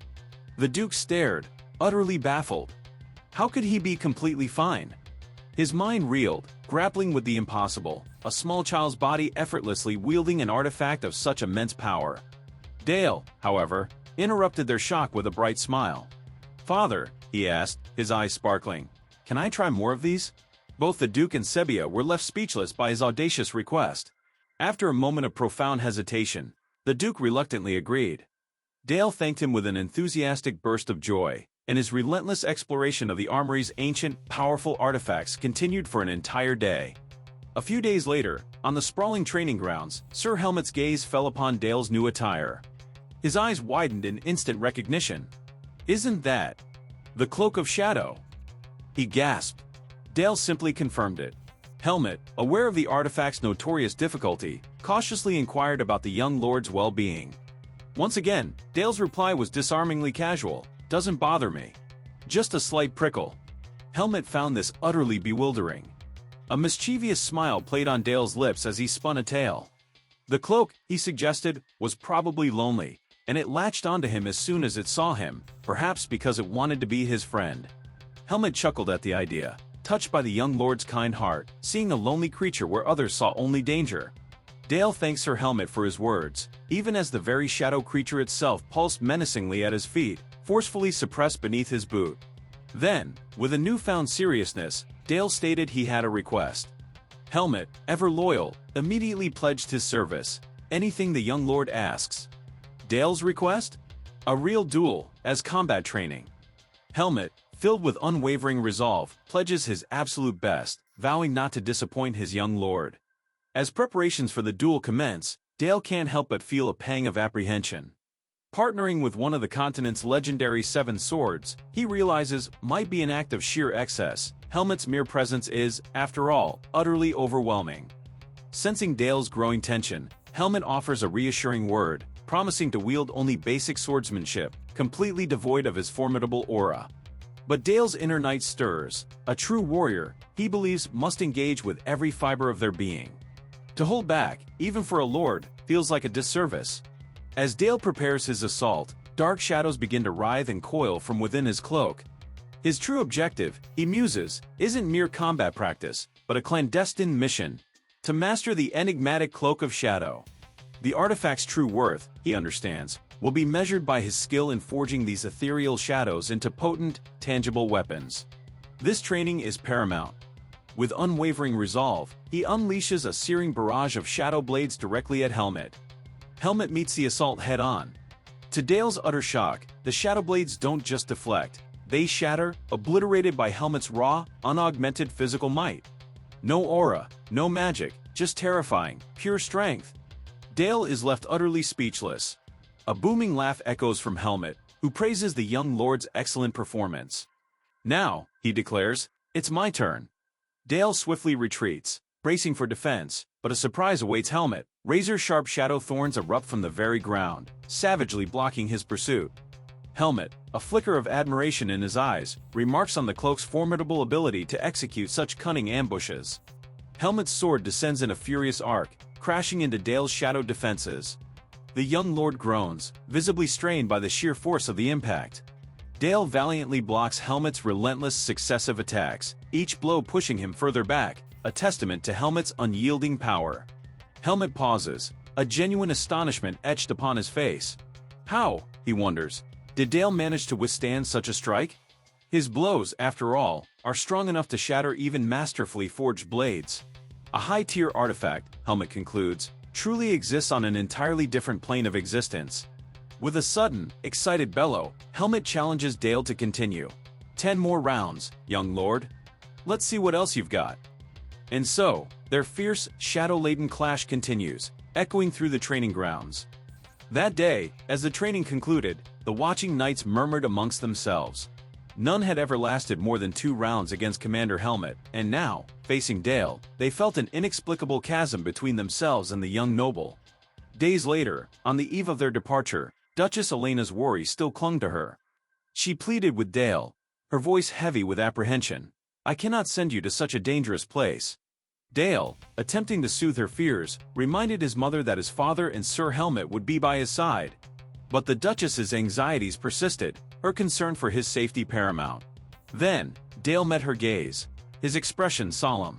He declared that he must grow stronger, to one day bear the immense responsibility of the Duke's family. His eyes then fell upon his sleeping baby sister, Liz. He declared he needed to gain experience now, so that when the time came, he could protect her, his father, and his mother. He implored Elena, begging her to let him become strong enough to shield them all. Elena, deeply moved by his earnest plea, finally relented. With a heavy heart, she bade him farewell, urging him to take care. He promised he would return soon. That very dawn, at the temporary base, Sir Helmet reported to the Duke. The troops were ready.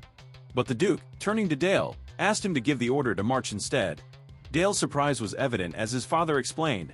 The Black Cavalry, the very pride of their house, would one day be his to command. These men, the Duke stated with conviction, they are already your knights. In that moment, a profound realization dawned on Dale. They weren't his father's knights anymore. They were his. This was his first battle, not as a son, but as Dale. Convinced that this time, things would be different, he announced, the time for departure has come. He raised his fist, his voice ringing with authority. and addressed his troops as the proud blades of House Saxon. The knights roared their unified response, declaring their unwavering allegiance to the young lord's command. Orders were swiftly given for each unit to take its position. This force of 250 knights would soon rendezvous with the elite Winter Guards, stationed in the formidable White Mountains. The strategic outline is laid bare. 1,000-strong orc horde must be subjugated.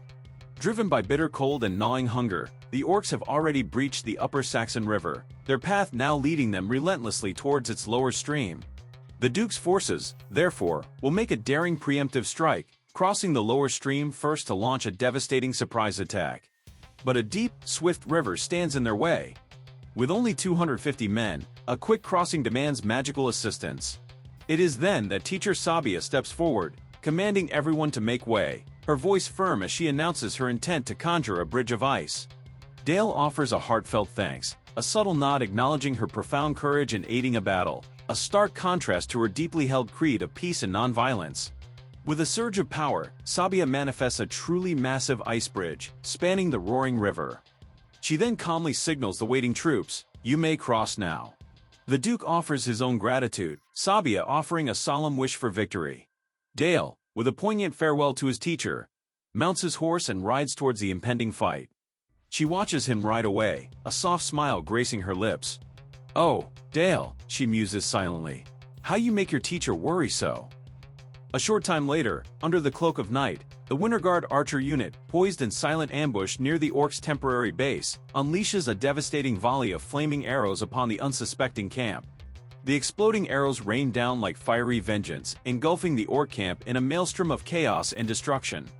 An enraged orc screamed tears through the roaring flames. From the vanguard, Sir Helmet's voice rings out, sharp and clear, commanding the 1st, 2nd, and 3rd Knight battalions to charge in a formidable wedge formation. As they thunder into battle, Helmet glances at Dale, riding steadfastly beside him, and seeks his immediate assessment. Dale's keen eyes scan the brutal scene. "Our horses," he calmly observes, "are thundering at 40 kilometers per hour." He continues, "The sheer combined weight of knight and horse grants them truly tremendous accelerating force."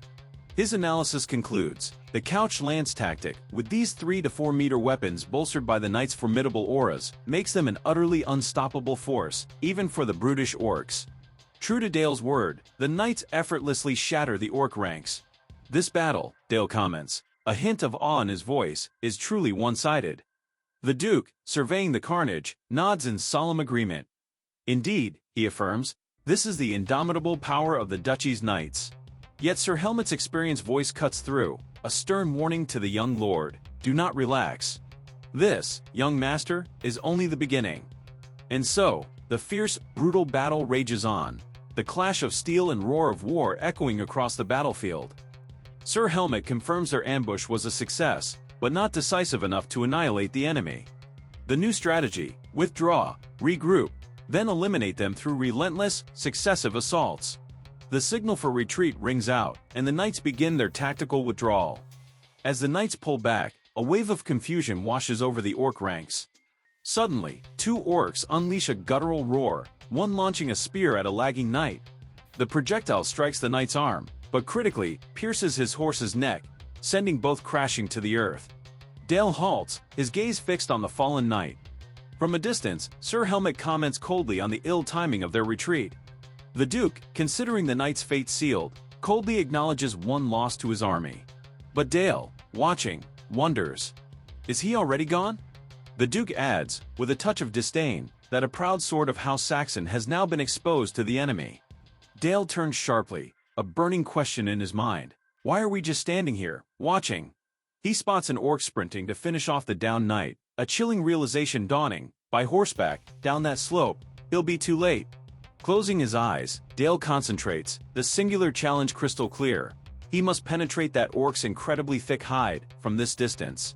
Standard magic won't suffice, it's tougher than any monster's. He begins to modify his ice bolt formula. He envisions adding a bullet component, capable of precise, anti-personnel sniping. Further, he integrates a sniper rifle formula, to bolster the bullet's accuracy and lethality. With an outstretched hand, he unleashes the newly forged spell, an ice bolt, now imbued with the deadly precision of a sniper rifle. The magical projectile fires instantly, a flash of icy death, piercing clean through the skull of the attacking orc. The orc crumples, dead. From his vantage point, Sir Helmet notes the incredible accuracy, despite the extreme range. Without hesitation, Dale immediately spurs his horse down the perilous slope. Sir Helmet calls out in stunned surprise, "Dale! Where in the blazes are you going?" Suddenly, Duke Jackson intervenes, his voice cutting through the chaos, commanding Helmet to stand down. Helmet, caught off guard, freezes. A subtle smile plays on the Duke's lips. He muses that for Dale, at such a tender age, to conjure a unique formula of such devastating power. Perhaps his inner world is already fully forged. Dale reaches the fallen knight, but his gaze sharpens. The remaining orcs have regrouped, an ominous horde closing in. He quickly identifies his two immediate problems. First, the terrified knight before him, paralyzed by fear, cannot move. Second, his own unique spell formula, while potent, is far too lengthy for the lightning-fast demands of close-quarters combat. He needs to condense it, much like simplifying a complex mathematical equation. A name flashes through his mind, Ice 98 Magnum. No, still too cumbersome. He settles on a more concise, lethal name, Ice Bullet. Just then, another orc charges, lunging towards the vulnerable knight. Without hesitation, Dale unleashes his refined spell, Ice Bullet. The chilling projectile pierces the orc's skull. The beast collapses, crumpling just behind the knight. The wounded warrior, eyes wide with terror, stares at Dale, bewildered why the young lord would risk himself for him. Dale stands over the prostrate knight, a calm assurance in his voice. "Don't worry." He offers a gentle smile. The Saxons never abandon a sword that has shown loyalty. The knight is profoundly moved by his words. The remaining orcs roar, pressing forward. Dale readies himself, preparing to unleash the full force of his magic. His cloak shifts, coalescing into a torrent of razor-sharp shadow blades that tear into the approaching horde. A predatory smile stretches across his face as he commands his shadows, "Devour them." An orc looks up, pure terror etched on its face. The abyssal shadows descend, ripping the monstrous forms apart. They consume, they grind, until only bleached skeletons remain, scattered across the ground. He turns to the solitary, trembling orc still standing. A chilling smile plays on his lips. "Why haven't you run yet?" Then, with a flick of his wrist, he casts Ice Bullet. With the last orc dispatched, he surveys the scene. "Much better now," he remarks. The knight calls out, his voice trembling. "My legs. They won't move. I'm too afraid."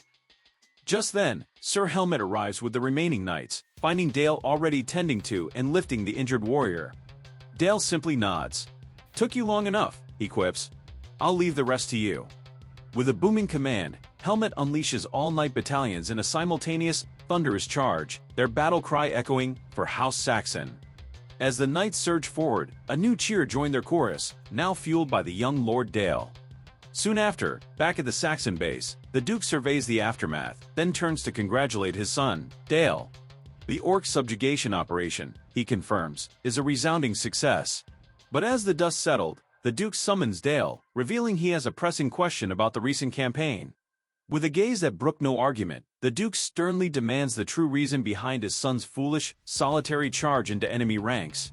Dale gulps, a flicker of confusion crossing his face as he wonders why he's being reprimanded. The Duke's resolve unwavering, he insists on knowing the reason. Dale reminds his father of his earlier words, that the Knights of House Saxon are the very force he is destined to lead one day. Based on that conviction, he explains, he simply carried out a mission befitting such a pivotal role. The Duke rejects this logic outright, his voice sharp as he calls it weak. Dale is stunned. His father is known for his unwavering care for his knights, so why this sudden, harsh demeanor?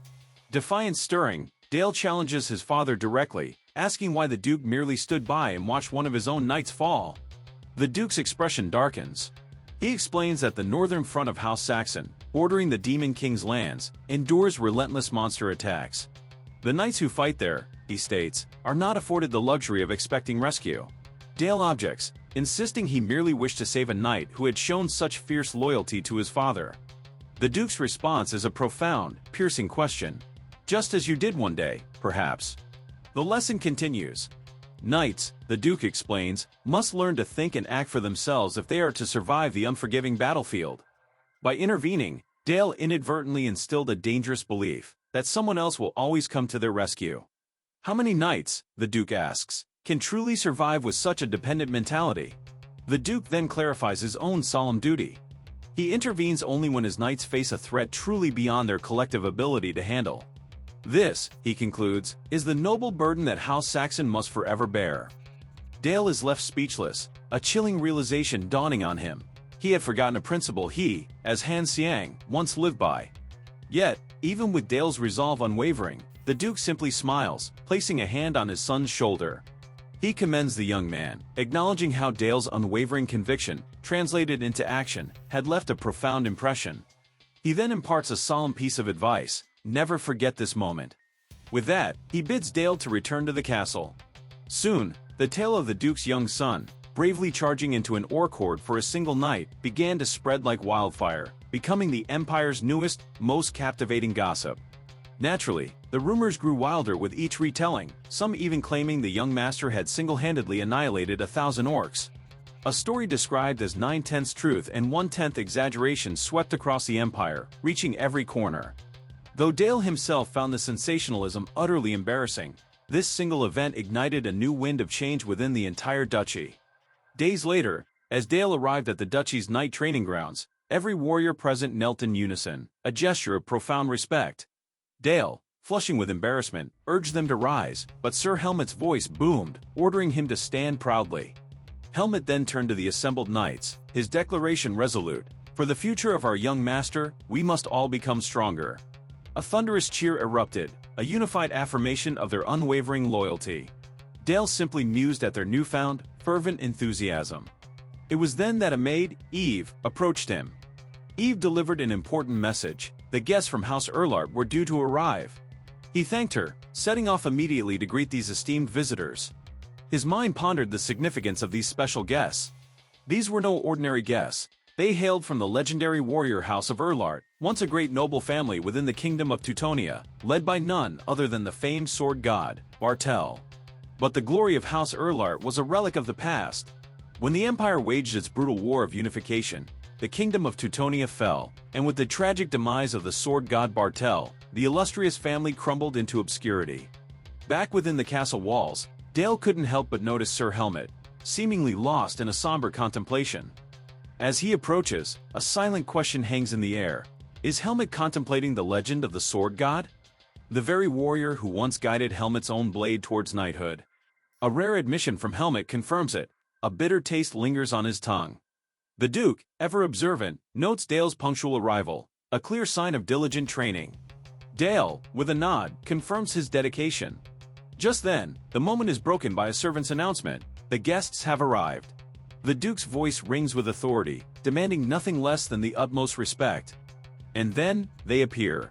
Two figures, Lady Vanessa Erlart and her young daughter Charlotte, entering the hall with a deferential bow. The Duke, impressed, commends their journey, noting their arrival unescorted. Humbly, Lady Vanessa introduces herself, offering a respectful greeting to the esteemed Duke of Saxon. The Duke extends his warm welcome. Next, Vanessa presents her daughter, Charlotte Erlart. But Charlotte's introduction is met with an angry, muttered mother. Dale, caught off guard, questions the girl's strange defiance. Suddenly, the quiet shatters as Charlotte's voice rings out, sharp and defiant, demanding to know why her mother bows to people like them. Vanessa's face pales with panic. She cries out her daughter's name, a desperate plea. As Vanessa desperately attempts to quiet her, the Duke, with an unwavering calm, intervenes. He offers a gracious understanding, acknowledging their long and arduous journey. The Duke then tasks Dale with escorting Lady Charlotte, suggesting a tour of the castle. Dale readily agrees. Politely extending a hand to guide her, Dale is met with an unexpected fury. Charlotte violently slaps his hand away, screaming, "Don't you dare touch me!" Dale stands stunned. The Duke and Duchess, the latter cradling their infant, watch in utter surprise. Charlotte, scoffing with disdain, hurls another insult: "Rude imperial nobles!" Vanessa, utterly mortified, screams at her daughter, ordering an immediate apology to the young lord. But Charlotte simply ignores her mother's pleas, storming out of the room in a fit of rage. Dale calls after her, "Wait!" The door slams shut, leaving silence in its wake. Vanessa, overwhelmed, apologizes profusely for Charlotte's shocking behavior, explaining this isn't her usual demeanor, but rather a strong reaction to a recent incident. Duchess Elena, concerned, gently presses her. What exactly happened? Vanessa, with a sigh, begins to recount. Not long ago, Count Brandenburg, a formidable holy knight, was appointed as an inspector of our lands. She reveals the truth about Count Brandenburg, a man as renowned for his legendary swordsmanship as he is infamous for his moniker, the Pig King. His singular obsession? To breed an heir of unmatched talent. He preys upon any skilled blade, male or female, imposing his will upon them, even when his target is a girl who has yet to blossom into womanhood. They barely slipped through his grasp before he could defile her own daughter. But the horror of that near miss, those haunting memories, can never be erased. She confesses her utter helplessness. As a fallen noble, she possesses no power to shield her child, yet she'd sacrifice anything to protect her.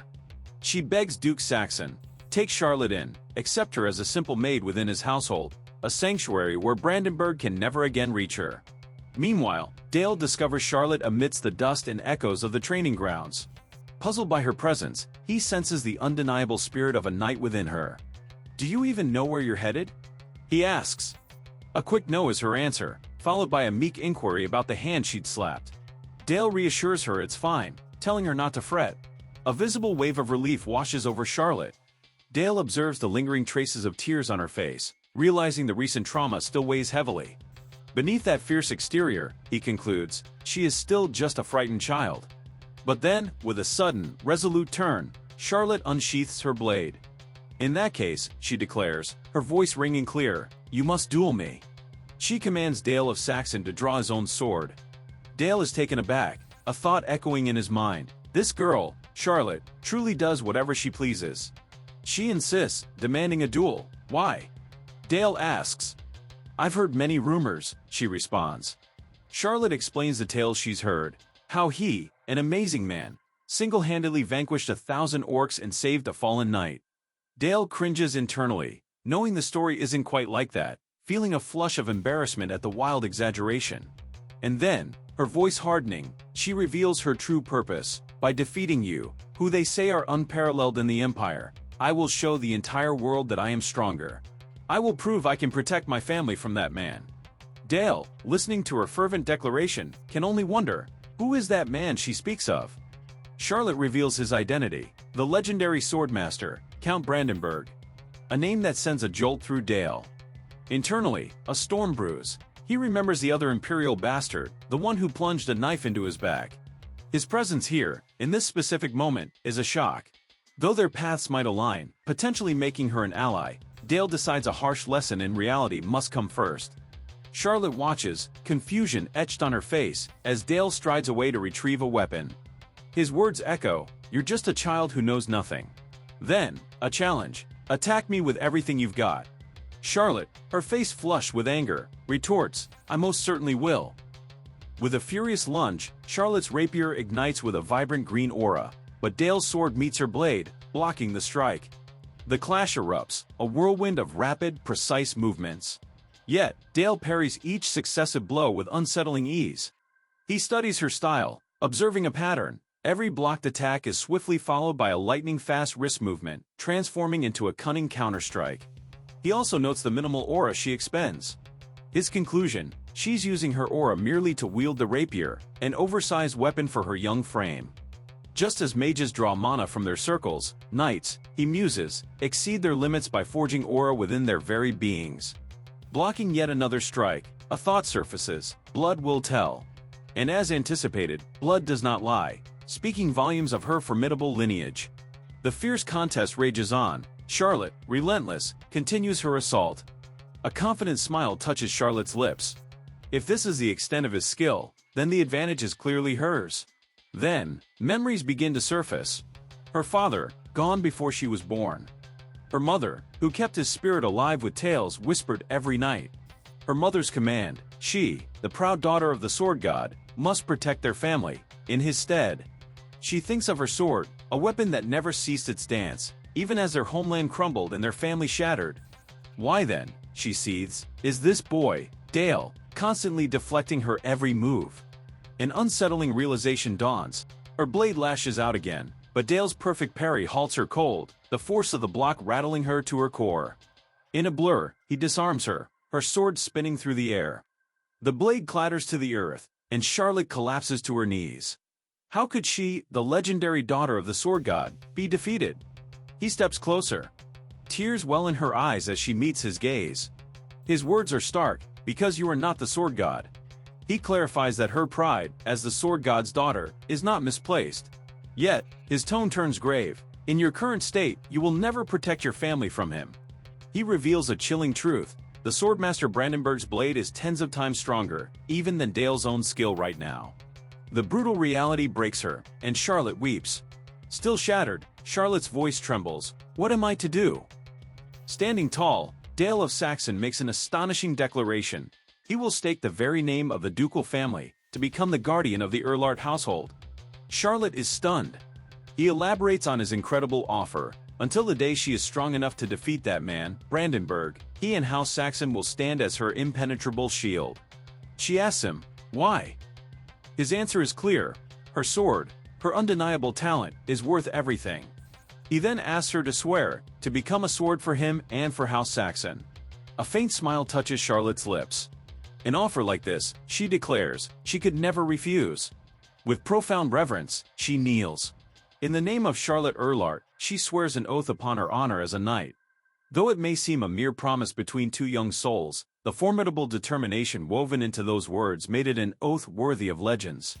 Later that day, within Duke Saxon's office, Dale informs his father, by Lady Erlart, Vanessa's request, Miss Charlotte has been appointed a lady-in-waiting for the ducal family. The Duke, noting Charlotte's surprisingly immediate agreement, eyes his son. What exactly transpired between you two? Dale, however, stands firm. He declares a promise made, an oath sworn in the very name of House Saxon, a vow to protect the Erlart family. The Duke, shrewd and discerning, presses his son, did you invoke our family name merely out of pity for her plight? Dale, unwavering, denies it.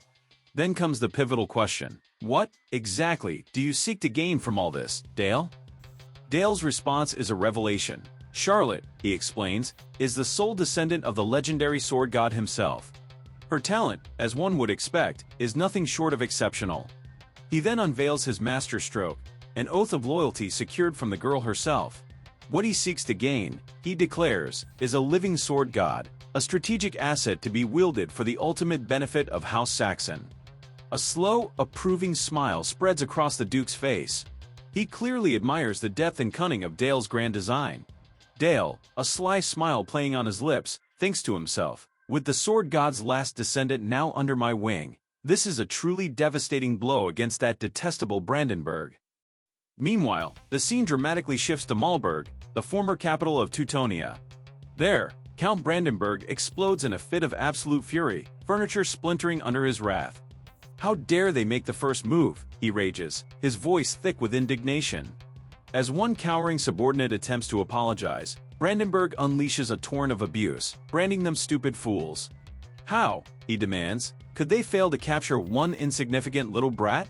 The subordinate, trembling, explains their assassins were dispatched, yet seemingly cut down even before reaching Saxon territory. Their chilling conclusion: it could only have been Charlotte Erlart herself who eradicated them. Brandenburg, sneering, dismisses them as useless fools and strides purposefully towards his legendary holy sword, Durendal. As his hand grazes the hilt, he is lost in memories of bygone days. He addresses Durendal as if speaking to a lover, calling it his beautiful fiancée. Wait just a little longer, he whispers, a chilling vow escaping his lips.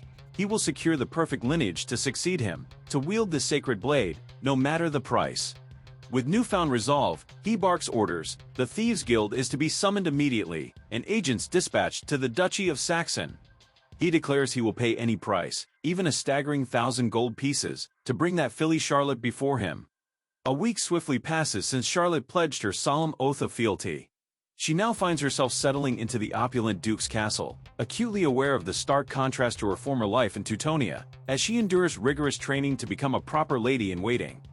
Dramatic music swells, then softens slightly daily. Intensive sparring sessions with Dale become an essential part of her rigorous routine.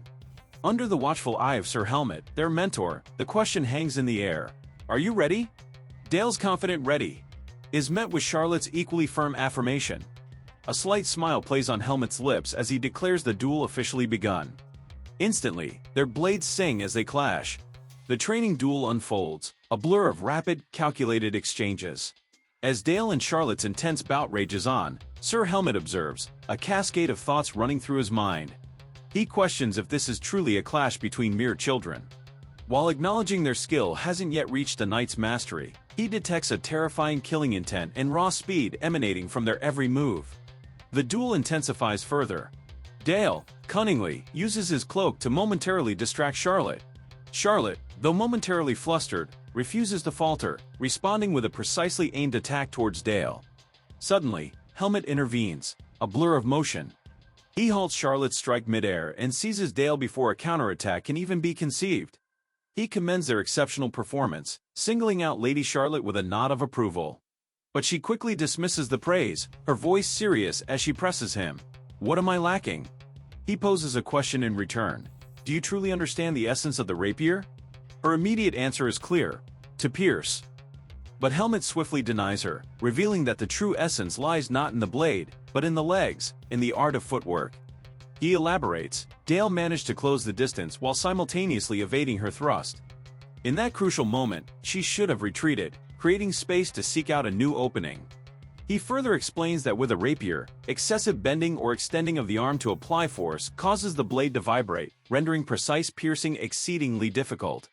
Helmet's verdict is blunt: she must rebuild her fundamentals from the ground up. Charlotte visibly bristles at this pronouncement. Helmet continues, revealing he'd noticed earlier how her stance and footwork were unconventional, even messy. Charlotte retorts, explaining that her unorthodox style stems from never having had a proper teacher to guide her. A wry smile crosses Helmet's face. "As long as I am here," he states, "I suppose I'll have to fix that peculiar, piercing stance of yours." Charlotte, predictably, bristles once more at his playful jab. A warm chuckle escapes Helmet, admitting his playful jab was merely a testament to Charlotte's undeniable cuteness. Watching the scene unfold, Dale muses on Charlotte's rapid potential. Under the tutelage of Helmet, one of the continent's legendary 7 swords, her growth would be exponential. A fierce determination ignites within Dale. He must train harder, lest she surpass him. Later, alone with his thoughts, Dale delves deep into the intricacies of his magic training. The fundamental process, he recalls, remains constant, since the ethereal mana coalescing around the heart patiently guide it until a stable path materializes, then meticulously engrave the intricate shape of the magic ring. Yet, this arduous journey often spans decades. A subsequent encounter with his teacher, Sabia, reveals a startling truth. Her eyes widen in disbelief as Dale calmly declares he has already completed the second magic circle. Internally, Dale clarifies the science. In this world, the speed of mana rotation is quantified in RPMs, revolutions per minute. A typical first circle mage maintains a speed of 300 RPM. But Dale's own metrics are staggering, a colossal 2000 RPM for his first circle, and an impressive 400 RPM already spinning within his second. Considering the minimum threshold of 300 RPM needed for expansion, Dale has, in essence, already fulfilled the prerequisites to begin his third circle. With the second circle now firmly established, Dale resolves to conduct a bold experiment. His target, the humble ice bullet spell. He theorizes that by fortifying the ice bullet's molecular bonds, he can drastically increase its weight and inherent hardness. Combined with a larger caliber barrel of mana, he'll amplify its rotational force and raw speed. With a surge of mana, he unleashes his refined creation, the armor-piercing ice bullet. Gazing at the devastating impact, Dale marvels at the unexpected ease. How could an armor-piercing projectile be so readily conjured? The answer dawns on him. The addition of just one more magic circle has made an immeasurable difference. Sabia, still reeling from his display, commends his brilliance, calling him a truly fast learner. As always, Dale humbly accepts, deflecting the praise back to his teacher. Sabia's thoughts drift, reviewing the recent whirlwind of events, from his heroic rescue that night against the orcs, to his blossoming bond with Lady Charlotte. Her conclusion is clear. This is a child who not only possesses immense power but, crucially, knows how to wield it with wisdom and purpose. Deep down, she acknowledged the daunting power her pupil wields. Yet, time and again, he proved himself worthy of her trust, a student she could truly be proud of. Sabia embraced Dale, a touch he found uncharacteristically spontaneous, leaving him in an awkward silence. Later, as dawn broke over the castle courtyard, Dale's thoughts lingered on their encounter. Was he merely a child in her eyes? He quickly cast the idea aside. Such introspection was a luxury he couldn't afford. With renewed resolve, Dale dedicated himself to training. His session began with the swift creation of an imposing ice wall. Next, he unveiled a new spell he'd meticulously crafted, Ice Bullet, 12-gauge buckshot. With devastating force, it tore through the ice wall. Shards of ice exploded outwards, ricocheting dangerously across the training ground. A shimmering magic shield materialized, deflecting the chaotic volley. A satisfied smile touched his lips at the successful demonstration. Next, perhaps, slug rounds. But before he could ponder further, a voice cut through the air. It was Charlotte, who had also arrived for her morning regimen. Dale inquired if she, too, was training. Charlotte affirmed, explaining she was perfecting the combat forms her helmet had imparted. Dale observed that she seemed to truly relish her sword training. Charlotte's response came with a touch of hesitation and a blush of embarrassment. Then, quite unexpectedly, Charlotte offered a sincere apology for her selfish behavior during their initial encounter, expressing deep regret for her rudeness. He jested that rude was an understatement. Yet, a warm smile softened his words as he made a special exception, granting her his forgiveness and urged her to drop the formalities. Charlotte's face brightened instantly as she readily agreed. She then shared her fondness for the region's biting cold, explaining how it allowed her to cool down swiftly, even after intense, late-hour training. Dale smiled, a quiet satisfaction settling over him at finding another who shared his peculiar appreciation. Meanwhile, from a vantage point in a castle window, Duke and Duchess Eliania observed the unfolding scene. The Duchess remarked on how much their son had matured. The Duke then posed a question: did she believe they made a fitting pair? The Duchess, with a knowing gaze, simply replied that only time would tell. The Duchess, deep in thought, steels herself, determined to help her son embrace his true feelings. Later, amidst the sprawling outskirts of the duchy, Duchess Elena herself oversees vital relief efforts within the bustling slums. Dale's thoughts confirm his mother's tireless dedication. Weekly, she distributes essential food and necessities. This year, both he and Charlotte have joined her noble cause. Suddenly, Charlotte's sharp eyes catch a distressed young child, halting their steps. The child, distraught, pleads for help, crying out that his mother is in grave danger. In a desperate plea, the child clutches Charlotte's arm, begging for their aid. As Dale and Charlotte follow the frantic child, a ripple of suspicion courses through Dale's mind. He observes their path diverging from their accompanying knights, leading them deeper into a maze-like alley. And from the start, he recalls, it was odd the child sought Charlotte's help, not that of the adults. Then, a glint from a rooftop confirms his fears. A shadowy figure watches. This child, he realizes, is a pawn of the Thieves' Guild. Charlotte, without a doubt, is the intended target. Yet, Dale can't shake the unsettling question: why is this trap so brazenly obvious? Suddenly, the child halts, declares he will fetch his mother, and then vanishes into the labyrinthine shadows. In that very instant, masked figures emerge from the gloom, encircling Dale and Charlotte. One of them sneers, mocking the very presence of nobles in such a dangerous, forgotten corner. Another clarifies their true intent: our business is with the little maid Charlotte. The young Lord Dale would be wise to stay away. A third man grins, his dagger glinting as he waves it menacingly, cautioning Dale against any rash, injurious actions. Undeterred, Dale steps forward, announcing himself as Dale von Saxon, declaring his sworn oath to protect the young lady of House Erlard from thugs such as them. The green-haired leader of the thieves scoffs, mocking the young noble's naive chivalry. He adds, "You should have considered the time and place, young lord." It seems, he remarks with a cruel smile, that Dale needs a harsh lesson in the world's true brutality. Charlotte, her voice laced with worry, whispers to Dale, "I left my sword behind." He calmly reassures her, telling her there's no need to be afraid. Within his mind, a cunning plan takes shape. This, he realizes, is the perfect chance to test the new skill of his Cloak of Shadow, all under the guise of self-defense. The ambush was swift and brutal. Thieves swarmed Dale and Charlotte from every angle, intent on a quick, decisive end. But then, a strange current stirs the air. A thief glimpses an eerie phenomenon: Dale's shadows coil and expand, encircling their aggressors. The leader, sensing immediate danger, bellows a furious command for his men to retreat, to clear the path. Dale, acknowledging the leader's sharp instincts, a mark of a high-ranking rogue, seizes the moment. His counterattack begins.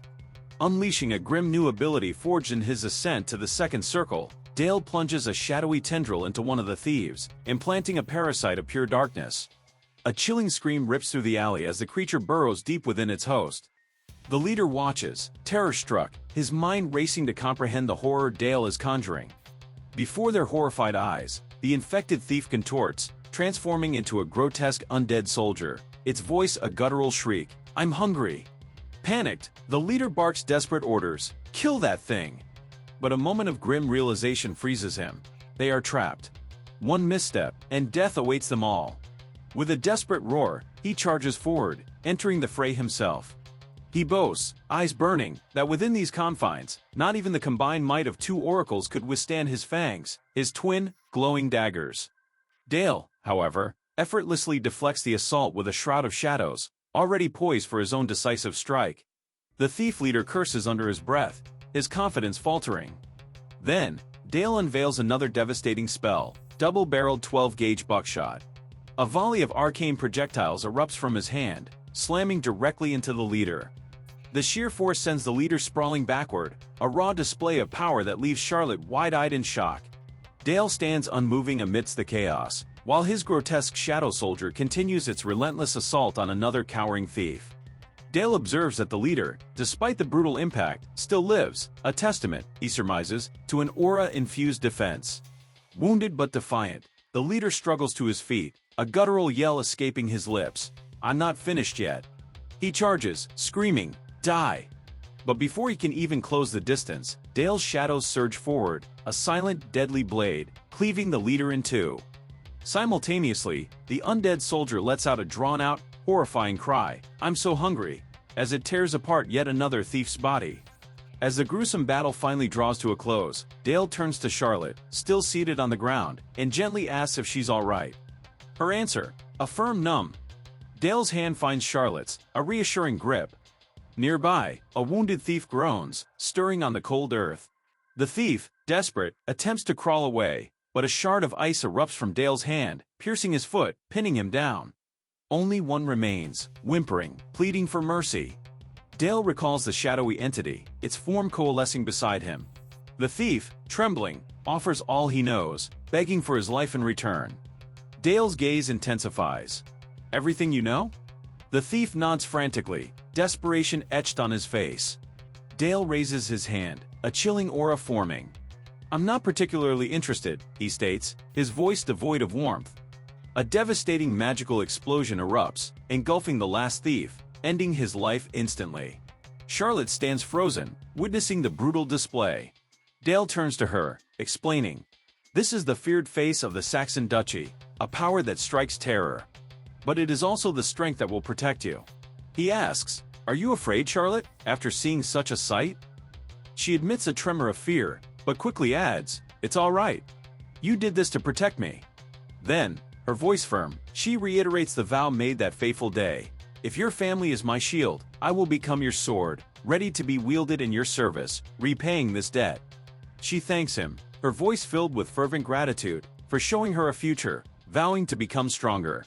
Dale watches her, a silent thought crossing his mind. His acceptance of Charlotte was tinged with a deep-seated guilt. He carries the weight of a past life's battle, where he was the one who killed her.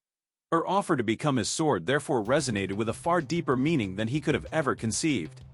Meanwhile, in the imposing halls of Count Brandenburg's castle, the Count himself curses the turn of events, a letter clutched in his hand.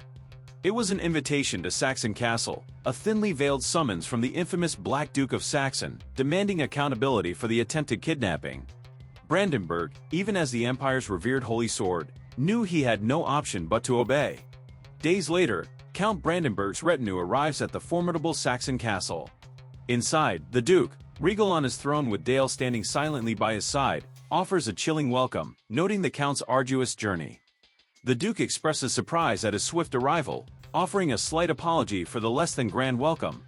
Brandenburg, however, retorts with a sarcastic edge, assuring him that no summons from the Duke could ever be anything but urgent. But internally, his fury boils as he sees, labeling Dale and Charlotte nothing more than cunning, manipulative brats. The Duke then pivots, revealing the Empire's grave concern over the recent brazen daylight kidnapping attempt within his very own lands.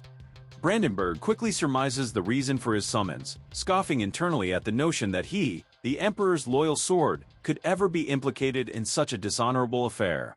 But as he ponders, a chilling, dense dark aura begins to radiate from the Duke, swiftly unfurling across the entire hall. Brandenburg is visibly startled. A subordinate whispers, "Why is there wind?" As oppressive shadows coil around them. Count Brandenburg's knights are gripped by terror, watching as the encroaching darkness slowly, inexorably, begins to consume them. Their desperate cries for help echo through the hall, directed at their count. As Brandenburg watches his revered Holy Magdalena Knight Order fall so effortlessly, without so much as a struggle, a horrifying realization dawns: this is no ordinary assault. This is the unmistakable touch of powerful dark magic. Duke Saxon is unleashing a high-level dark spell, Real's Tempest. The Duke's voice cuts through the chaos, addressing Count Brandenburg, the famed Sword of Sanctity, with a chilling command: kneel, and stay still. Brandenburg, despite his shock, bellows an angry protest, demanding to know what madness the Duke is committing. The Duke merely replies with chilling calm, "Did you not hear me?" A cold warning follows: there won't be a next time. Brandenburg curses his predicament silently, his body compelled to kneel, overwhelmed by the sheer, suffocating presence of the Duke's magical aura. Though he acknowledges the Black Duke might have a twisted reason for his actions, Brandenburg never imagined the confrontation would devolve into such utter humiliation. From his ominous throne, the Duke then reminds Brandenburg of his original intent: he summoned him for the sake of peace. But the chilling peace offering quickly turns into a direct, unambiguous threat, as he vows to slaughter every single member of the Brandenburg family should the Count ever again attempt to harm the children of Saxon. He concludes expressing his sincere hope that the Count will take this dire warning with the utmost seriousness. His tone shifted, sharp and sudden, inviting the weary Count to warm himself, a gesture dripping with sarcastic venom. An angry Brandenburg, though outwardly composed, managed a curt reply, expressing gratitude for the Duke's generosity, yet regretfully excusing himself, citing circumstances that made further stay impossible. The Duke, with a wave of his hand, dismissed him, offering a hollow wish for a safe return. Dale, a silent observer to this tense exchange, knew Brandenburg was among the Emperor's most devout. What his father had just done, to a man so pivotal to the imperial faction, would become the very fuse, he realized, destined to shake the entire empire. It would begin as a mere spark, he mused, but ignite into a roaring flame, swift and unstoppable. Their own role, Dale knew with grim certainty, would be to sever the very head of the Sword of Sanctity itself. By the time whispers of the Sword of Sanctity kneeling before the Black Duke had begun to spread like wildfire across the land, the Duke stood composed within his private office. There, the Duke and teacher Sabia stood. Her face was a mask of unbridled horror. The Duke, gesturing to the grisly scene before them, explained that the corpses belonged to the Thieves' Guild members who had dared to attack Dale. And with chilling calm, he confirmed the impossible. Dale was responsible for every single one of them. Her gaze swept over the gruesome tableau: one body, its entrails vomited forth in a final, agonizing spasm; another, crushed beyond recognition, riddled with countless holes. For the first time, a chilling doubt seeped into her mind. Had her teachings to Dale, all this time, been fundamentally wrong? He then articulated, almost clinically, that as she could clearly see, guiding Dale's raw, terrifying talent would require her unique wisdom. With that, he extended an offer: the position of chief advisor. A shocked Sabia instantly grasped the true weight of his words. This wasn't merely an elevation of status. She was being asked to join the Saxon family itself, not just serve as a tutor. He reiterated Dale's profound reliance on her, confessing that guiding such power was beyond his own solitary capability. Things, he asserted, would be profoundly different if she agreed to lend her aid. With a slow nod, she agreed, acknowledging her understanding. Teacher Sabaya then voiced her chilling realization. Her task, understanding how that child, Dale, perceived this world, had just become more critical than she could have ever imagined. Time, as it always does, marched onward. And eventually, Dale's 10th birthday arrived, heralded by a lavish banquet in a grand hall. This year's birthday celebration carried an undeniable gravity. For among the usual well-wishers, faces from the Emperor's own faction made their unexpected presence known. And standing tall amidst them all was a particularly imposing figure. The Marquis, formally welcomed, stepped forward. His gaze settled on the young Lord Dale, a cordial smile gracing his lips as he expressed his pleasure in their meeting. Meanwhile, the other guests, largely oblivious to the undercurrents, savored the opulent feast. Whispers of admiration for Duke Saxon's generosity filled the hall.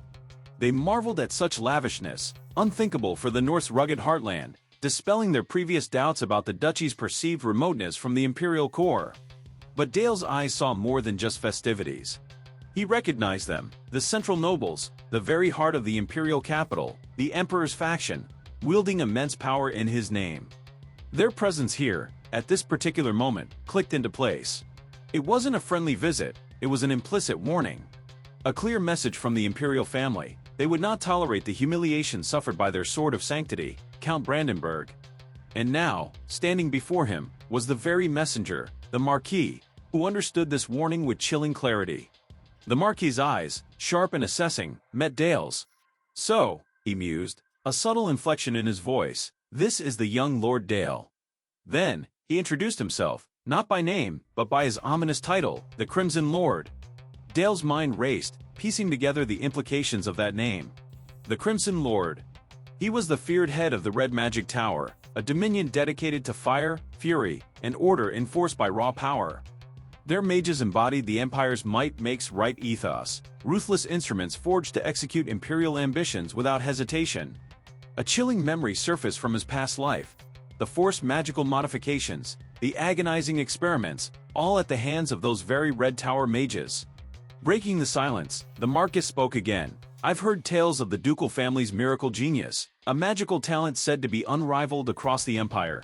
He continued, his words laced with a strange curiosity.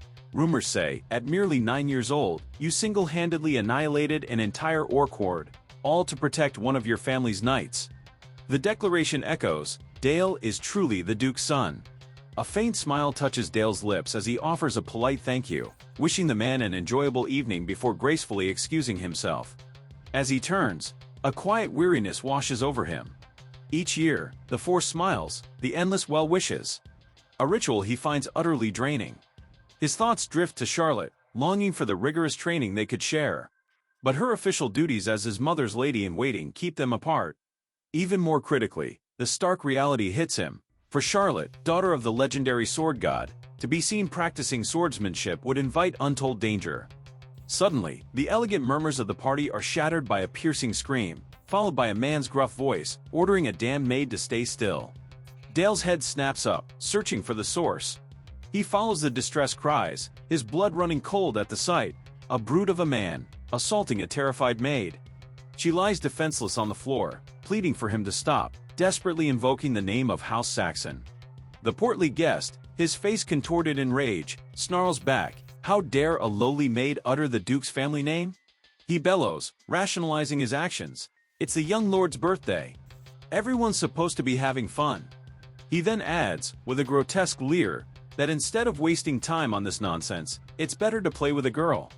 He threatens the maid, Eve, promising to slaughter her if she resists. As the man leers, commanding her to submit, a cold voice cuts through the air. "What do you think you're doing?"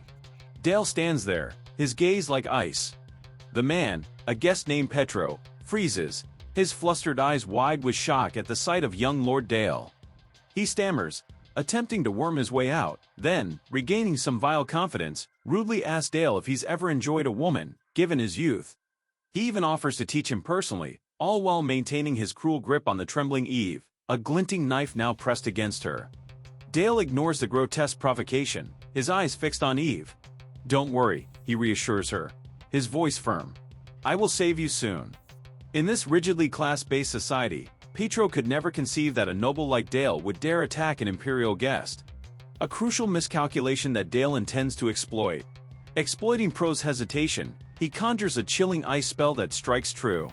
Pro crumples to the ground, yet Dale's resolve remains unshaken. He will not back down, not recklessly. Still, he knows that directly attacking an imperial envoy is a dangerous game. Scrambling furiously to his feet, Pro demands an explanation for this outrage. Dale's voice cuts like ice as he simply commands, "Kneel." He shouts at the stunned Pro, repeating his order to kneel and apologize to Miss Eve. He clarifies, Miss Eve is one of House Saxon's own. Pro protests indignantly, declaring he stands here on behalf of His Imperial Majesty, the Emperor himself. Insulting him to protect a mere maid, he argues, is tantamount to. Dale cuts him off with a scathing, sarcastic question. Does His Majesty the Emperor have a hobby of assaulting other people's maids? Pro is stunned into silence, then outraged, accusing Dale of daring to utter such blasphemy. Just then, the atmosphere shifts as Duke Jackson, the Marquis, and the rest of the astonished guests arrive. The Marquis observes with a wry smile, an interesting spectacle indeed.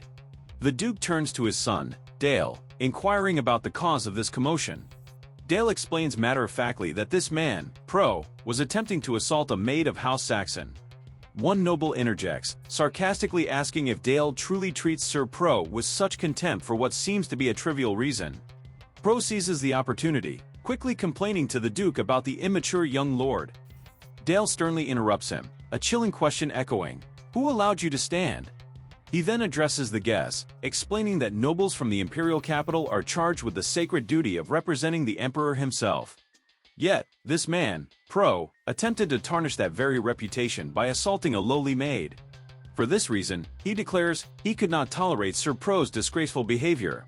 The Marquis lets out a hearty laugh, commenting that the young lord's wit is a masterpiece, and confirms that his words are absolutely correct. He adds with emphasis, how dare someone representing His Majesty try to assault a mere lowly maid?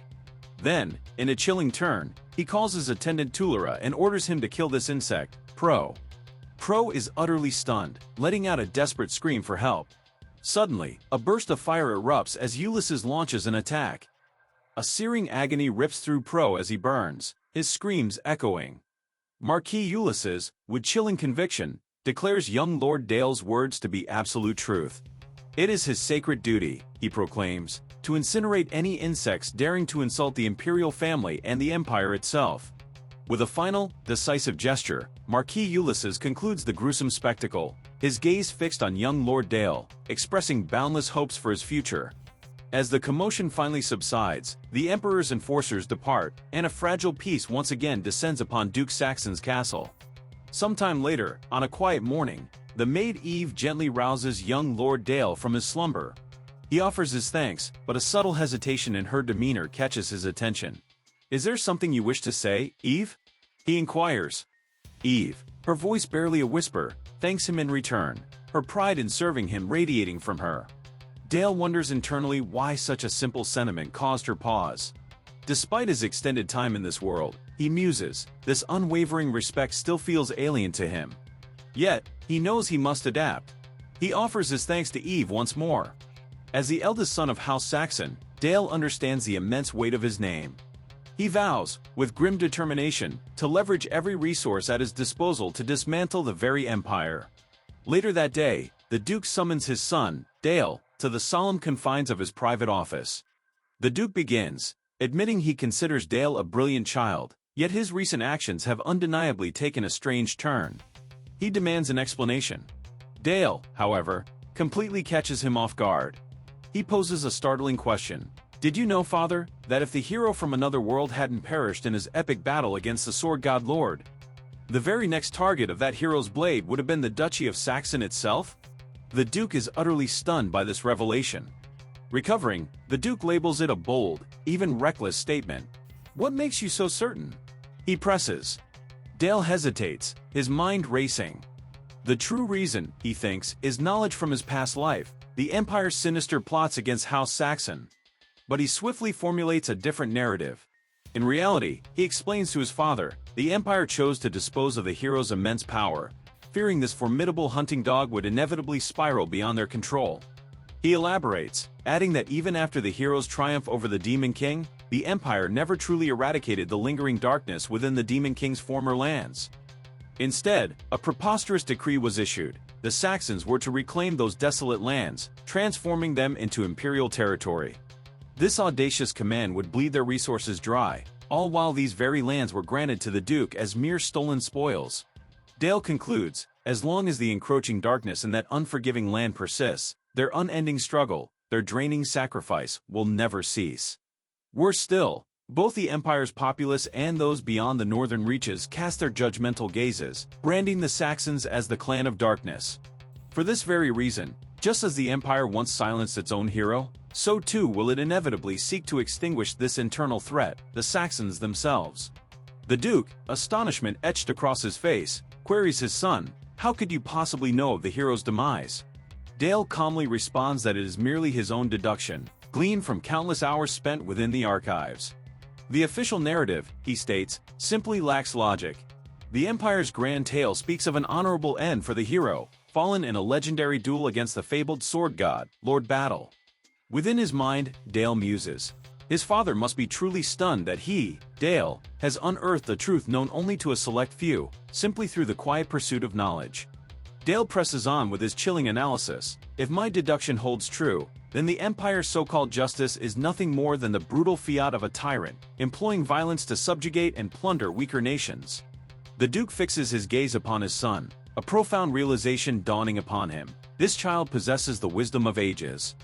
He then poses the crucial question, "Tell me, what path should House Saxon forge ahead?" Dale's reply rings out, audacious and unwavering. House Saxon can never coexist with the Empire. Therefore, we must destroy it. The Duke is profoundly, utterly shaken by this seismic declaration. He calls out Dale's name, his tone grave, asking with intense seriousness, "Do you truly comprehend the weight of your words?" Dale clarifies, his voice measured, "I am not suggesting rebellion now. I speak of a decade from this moment."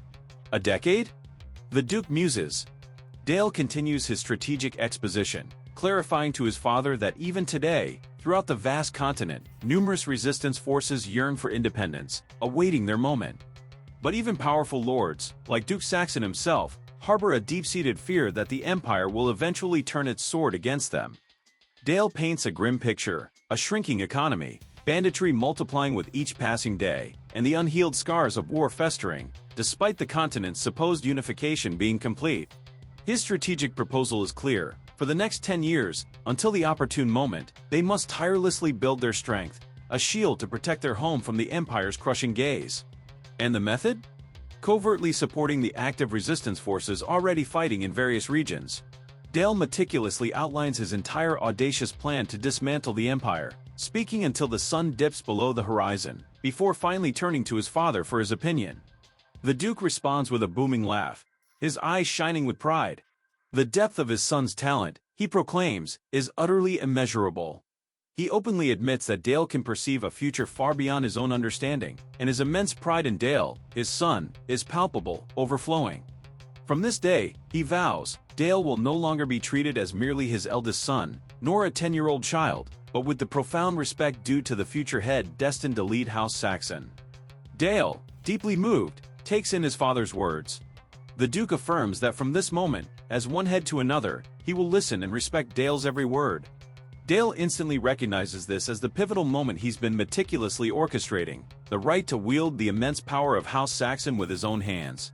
The Duke then challenges his son, speak without hesitation, declare the decision he will make for their family, right here, right now. Dale smiles, a knowing glint in his eye, and gently reminds his father of his promise to treat him as an equal head.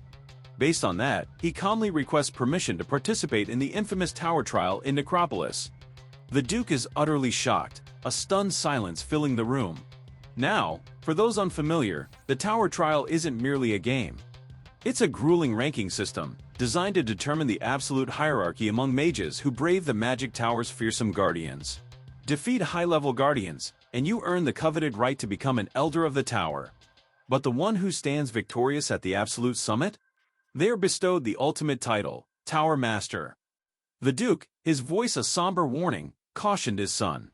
The tower trial, he reminded him, was an abyss of danger, a place where life could easily be forfeit. It was too soon, he added, for Dale, a youth who hadn't even completed the third circle, to attempt such a formidable challenge.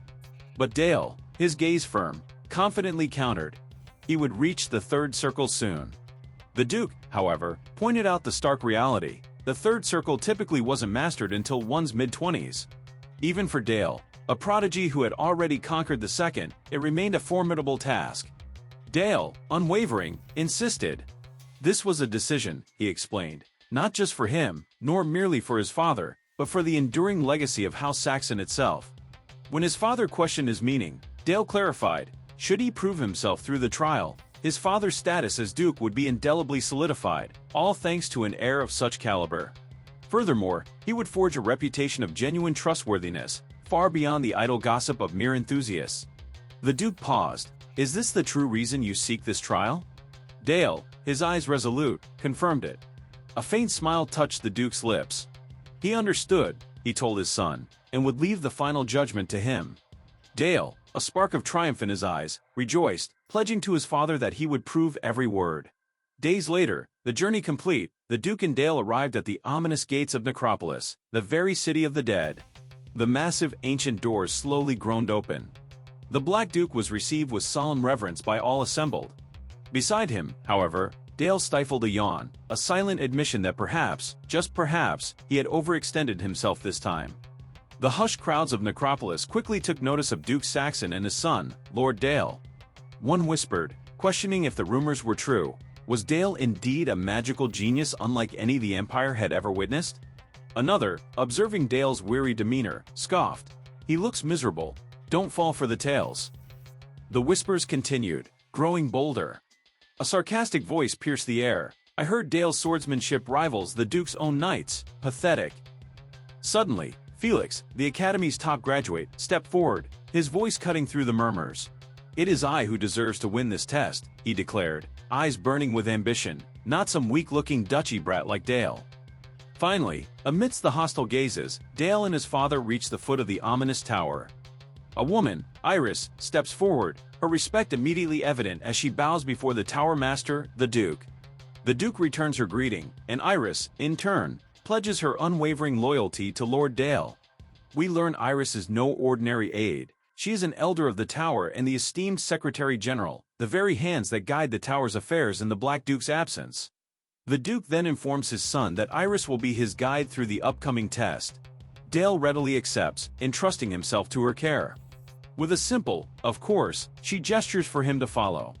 Iris guides Dale into a vast, cavernous hall, revealing that he will not be alone. 59 graduates, the Academy's finest, stand ready to face the test alongside him. Dale's gaze sweeps across the formidable gathering of competitors, a sea of ambition. Iris addresses the assembly, her voice resonating as she formally introduces herself as the Secretary General. She then unveils the crucial details of the Black Magic Tower's first-floor test, instructing everyone to verify the life point pendants hanging at their necks. The trial, she declares, is a brutal battle royale, a contest to seize life points. Each pendant, she clarifies, holds both a protective shield magic and a single precious life point. Should a contestant land a successful strike upon an opponent, utilizing the scattered ghastly forms within the arena, that opponent's pendant will shatter. Their shield will activate, and they will be instantly eliminated. The victor of such an exchange will earn an extra point, and any who amass 3 points will qualify for the next floor. Finally, she issues a stern warning. The use of any artifacts is strictly prohibited, deemed cheating, and will result in immediate disqualification. Dale, observing, surmises to himself, these rules are clearly designed to swiftly filter out the less experienced. Whispers ripple through the assembled contestants, their hushed tones branding Dale as nothing less than a monster. Awe and fear mingle as they question how such a young prodigy could have reached the third circle at his age. From within the crowd, a voice, Felix, suggests a grim alliance. They should unite to eliminate this monster first.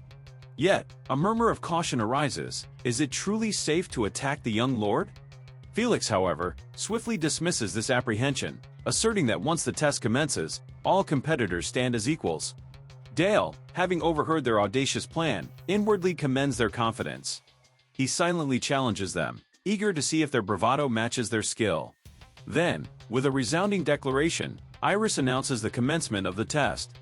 Dynamic music swells, then settles into an intense, suspenseful beat. The contestants waste no time, their dark magic immediately breathing unholy life into the fallen, raising them as their undead soldiers. Amidst the chaos, Felix's gaze locks onto Dale, who remains eerily still. Seizing the perceived weakness, Felix dispatches his own undead soldier, sending it charging straight at him, its sword descending in a brutal arc. But the shock reverberates through Felix. An undead soldier, Dale's own creation, materializes to block the attack. Felix is stunned. He realizes Dale is wielding water magic, and his soldier is instantly frozen. A chilling question surfaces: does Dale possess dual affinity? The rare ability to wield two types of magic. As Dale's soldier attacks, Felix screams in rage as his own undead champion shatters into 1,000 shards. Another undead soldier lunges, but its attack is effortlessly deflected. Dale, however, remains unfazed, calmly revealing the futility of their efforts. His soldier, he explains, is shielded by an impenetrable barrier of ice. Felix's fury boils over. He screams, accusing Dale of outright cheating, of flagrantly breaking the rules by daring to employ water magic. The rules, Felix vehemently declares, are absolute. Only dark magic is permitted, solely for the purpose of raising and enhancing the undead. Dale simply raises an eyebrow. Is that so? He coolly inquires, his gaze shifting to Iris, the silent observer. He challenges her directly. Is there truly a rule forbidding the enhancement of undead with anything other than dark magic? Iris offers no reply. Only silence. Dale takes the silence as his answer. The test was not halted, therefore, he declares himself in the right. Felix can only curse, his frustration boiling over. The esteemed top graduate, Felix, now bellows orders to his remaining colleagues: block Dale's ice-enhanced undead soldier, while they, the entire group, focus their combined power directly on Dale himself. He reminds them, Dale is but one opponent. Their sheer numbers will overwhelm him. Dale, however, has a thought of his own. The use of artifacts is also strictly forbidden. With a decisive shift, he decides. If artifacts are out, he will fight himself. He charges forward, directly into the oncoming horde of undead. With impossible grace, he weaves through their clumsy assaults, snatching a sword directly from the grasp of an undead soldier. Then, with a devastating punch, supercharged by an unexpected surge of black magic, he strikes. Another undead falls, cut down with alarming ease. One contestant gasps, wondering aloud how his creation could have been cleaved so effortlessly. Felix's eyes narrow. That sword, he realizes, is anything but ordinary. Music fades out slowly. Iris, ever the astute observer, notes Dale's ingenious reconfiguration of the bones, enhancing his sword's durability. Yet, the battle rages on as another undead soldier lunges for him. With a breathtaking leap, Dale brings his blade down in a devastating arc, vanquishing the soldier. Felix, now utterly alone, watches in stunned disbelief as his forces crumble. A chilling question echoes in Felix's mind. Gripped by terror, is it truly logical for a mage to wield a sword with such deadly precision? Dale stalks forward, a predator closing in on his prey. Felix, utterly broken, can only beg for mercy. A cruel smirk plays on Dale's lips as he mocks Felix, reminding him that his protective pendant renders true death impossible. With a swift, decisive swing, Dale brings his sword down on Felix's head. The protective pendant shatters, its magic broken, as Felix, defeated, screams a single word: monster. Iris rises, her presence commanding attention, to announce the results. Her voice rings out, clear and resonant. Lord Dale is the sole survivor, the only one to pass this arduous test. With a staggering 60 life points, the combined total of all his fallen competitors, Dale's thoughts burn with ambition. This place, he vows silently, is merely my first step. Let them all watch closely. The scene shifts, ascending to the second floor of the tower trial.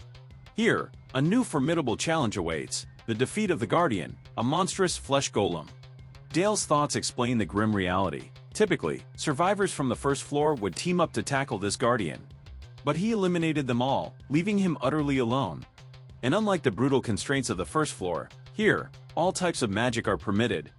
Though the no artifact rule remains, Dale deems this allowance more than enough. He views this not just as a trial, but as a crucible, an opportunity to forge his third circle and truly test the limits of his potential. The golem charges, a massive, grotesque blur. But Dale deftly dodges the attack, then retaliates with a swift counter, inflicting a painful wound on the golem's arm.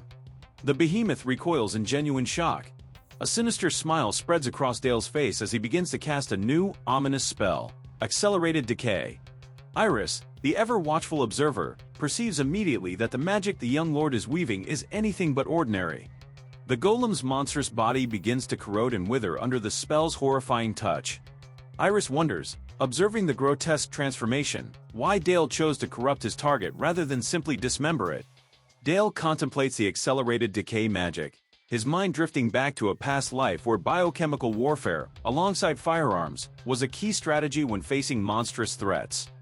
Wiping fresh blood from his face, a chilling thought gnawed at his mind. Did observers, like Iris, truly grasp that the very horrors of biochemical warfare were now manifesting as dark magic itself? That day, Dale completed his trial, achieving an unprecedented record by reaching the 10th floor. A brief reprieve, 4 days of rest, was granted before the formidable 11th floor began. Meanwhile, to recover from the sheer unprecedented massacre Dale had wrought on the very first floor, a rare retest was granted to the bewildered 59 other contestants. Later that night, with the trials concluded, Dale found himself alone, standing by a quiet fountain. Teacher Sabia's voice cut through the stillness, congratulating him on his truly outstanding performance. He thanked her, humbly attributing his success to the invaluable lessons she had imparted. Then, to her surprise, he asked, would she care to join him on a date? He clarified, a festival was being held in the city. Sabia agreed. She mused, he was still too young to grasp the true meaning of a date. Yet, with a sly, knowing smile, Dale thought to himself, this was precisely what they meant by having a dark heart. They arrived at the Necropolis City Festival, a vibrant spectacle of celebrations and dazzling fireworks. Sabia asked Dale if he wasn't exhausted after such an arduous trial. He replied, no. He added that he had a few days' respite before the next trial began. A comfortable silence fell between them. Dale then commented, the moon looks beautiful tonight, she agreed. He thought about how challenging it could be to keep a conversation flowing. Yet, silence with Sabia was never truly awkward, perhaps because she always trusted him completely. For that very reason, he yearned to grow closer to her. His mind drifted back to the past few days, to the moment he successfully reached the elusive third circle. It was then he finally encountered what Sabia had always spoken of, the scenery of the mind. To achieve this, he had to push beyond his limits, releasing mana far exceeding the second circle's capacity, a perilous phenomenon known as mana overflow. As he unleashed this immense power, he suddenly found himself transported to a strange, unfamiliar place. Lost in an ethereal void, Dale hears the faint echo of Sabia's voice, revealing the unseen landscape of his own mind. A profound realization dawns. He stands within his mental world, the sacred realm of enlightenment. But this world, he understands, was empty from its very beginning. And in that vast emptiness, only one light had ever pierced the darkness, the outstretched hand of his teacher, Sabia. Back in the vibrant reality of the festival, Dale gazes at Sabia, a new understanding blooming within him. Perhaps this profound connection, the illumination she brought into his world, was precisely why he yearned for her. With a sudden surge of courage, he declares, I love you. Sabia, stunned, can only manage to ask, what did you say? He repeats his heartfelt confession. A gentle smile graces Sabia's lips. She pulls him into a warm embrace, whispering that she understands, and that she, too, is incredibly fond of him. A wave of relief washes over Dale as he thanks her, reflecting that a second chance at life truly does come with its unique blessings. Days later, as the 11th floor trial looms, Dale finds himself pondering the aftermath. Despite his bold confession, nothing substantial has blossomed between them. He suspects she merely dismissed it as the fleeting, childish crush of a 10-year-old boy. With a heavy heart, he could only push those thoughts aside and steel himself for the approaching challenge. Iris steps forward to reveal the next test, a one-on-one magic duel. The victor alone will ascend to the 12th floor. Dale faces his adversary across the arena. His opponent introduces himself with an air of confidence, Albert Rosenheim, a formidable third circle master. Albert warns Dale, his voice laced with menace, that he will show no mercy simply because he is a child. Dale's mind races, reminding himself of the trial's true nature. For the 11th floor, the use of full magical power is not just allowed, but expected. And with artifact restrictions now lifted, even the protective life point pendant offers no full guarantee of safety. Albert, brimming with arrogance, internally vows to exploit this newfound freedom. With all restrictions gone, he will unleash his full power and demonstrate the overwhelming chasm between them. He admonishes Dale to stay sharp, to be ready for the duel that awaits. He scoffs, declaring that he is nothing like the fledgling academy graduates Dale faced before, and that the young lord's confidence, his youthful arrogance, ends right here. Without another word, Albert launches his assault. a torrent of dark arrow magic, a volley of arcane projectiles hurtling towards Dale. He challenges Dale, daring him to block this onslaught. Elbert's taunts echo across the arena, his voice dripping with scorn as he declares Dale's confidence a mere facade, then unleashes another devastating wave of attacks. Dale, however, dances through the onslaught, effortlessly evading every strike. A thought sparks in his mind. Elbert had cheated, launching a potent spell even before the duel's formal commencement. Yet, no one intervenes, a silent consensus forming, a desire to witness his true power. A grim understanding dawns. This is a world governed by absolute merit. Silently, Dale curses the surrounding mages, as Elbert, ever opportunistic, presses his advantage. Elbert's voice booms, a chilling command for his creations to rise and pledge eternal servitude, animating grotesque, bloodthirsty spawns of darkness. Dale watches the spectacle unfold, an expression of profound boredom on his face, internally cringing at the theatrics and a baffled query, where did Elbert learn such a ridiculous chant? Still, he concedes, Elbert's raw skill surpasses that of mere beginners. Dale persists in his effortless evasion, weaving through the relentless assaults of Elbert's undead legion. Frustration flares in Elbert. He demands to know, how long can Dale simply dodge? Mocking that victory cannot be achieved through mere retreat, he sneers. Is that all you have?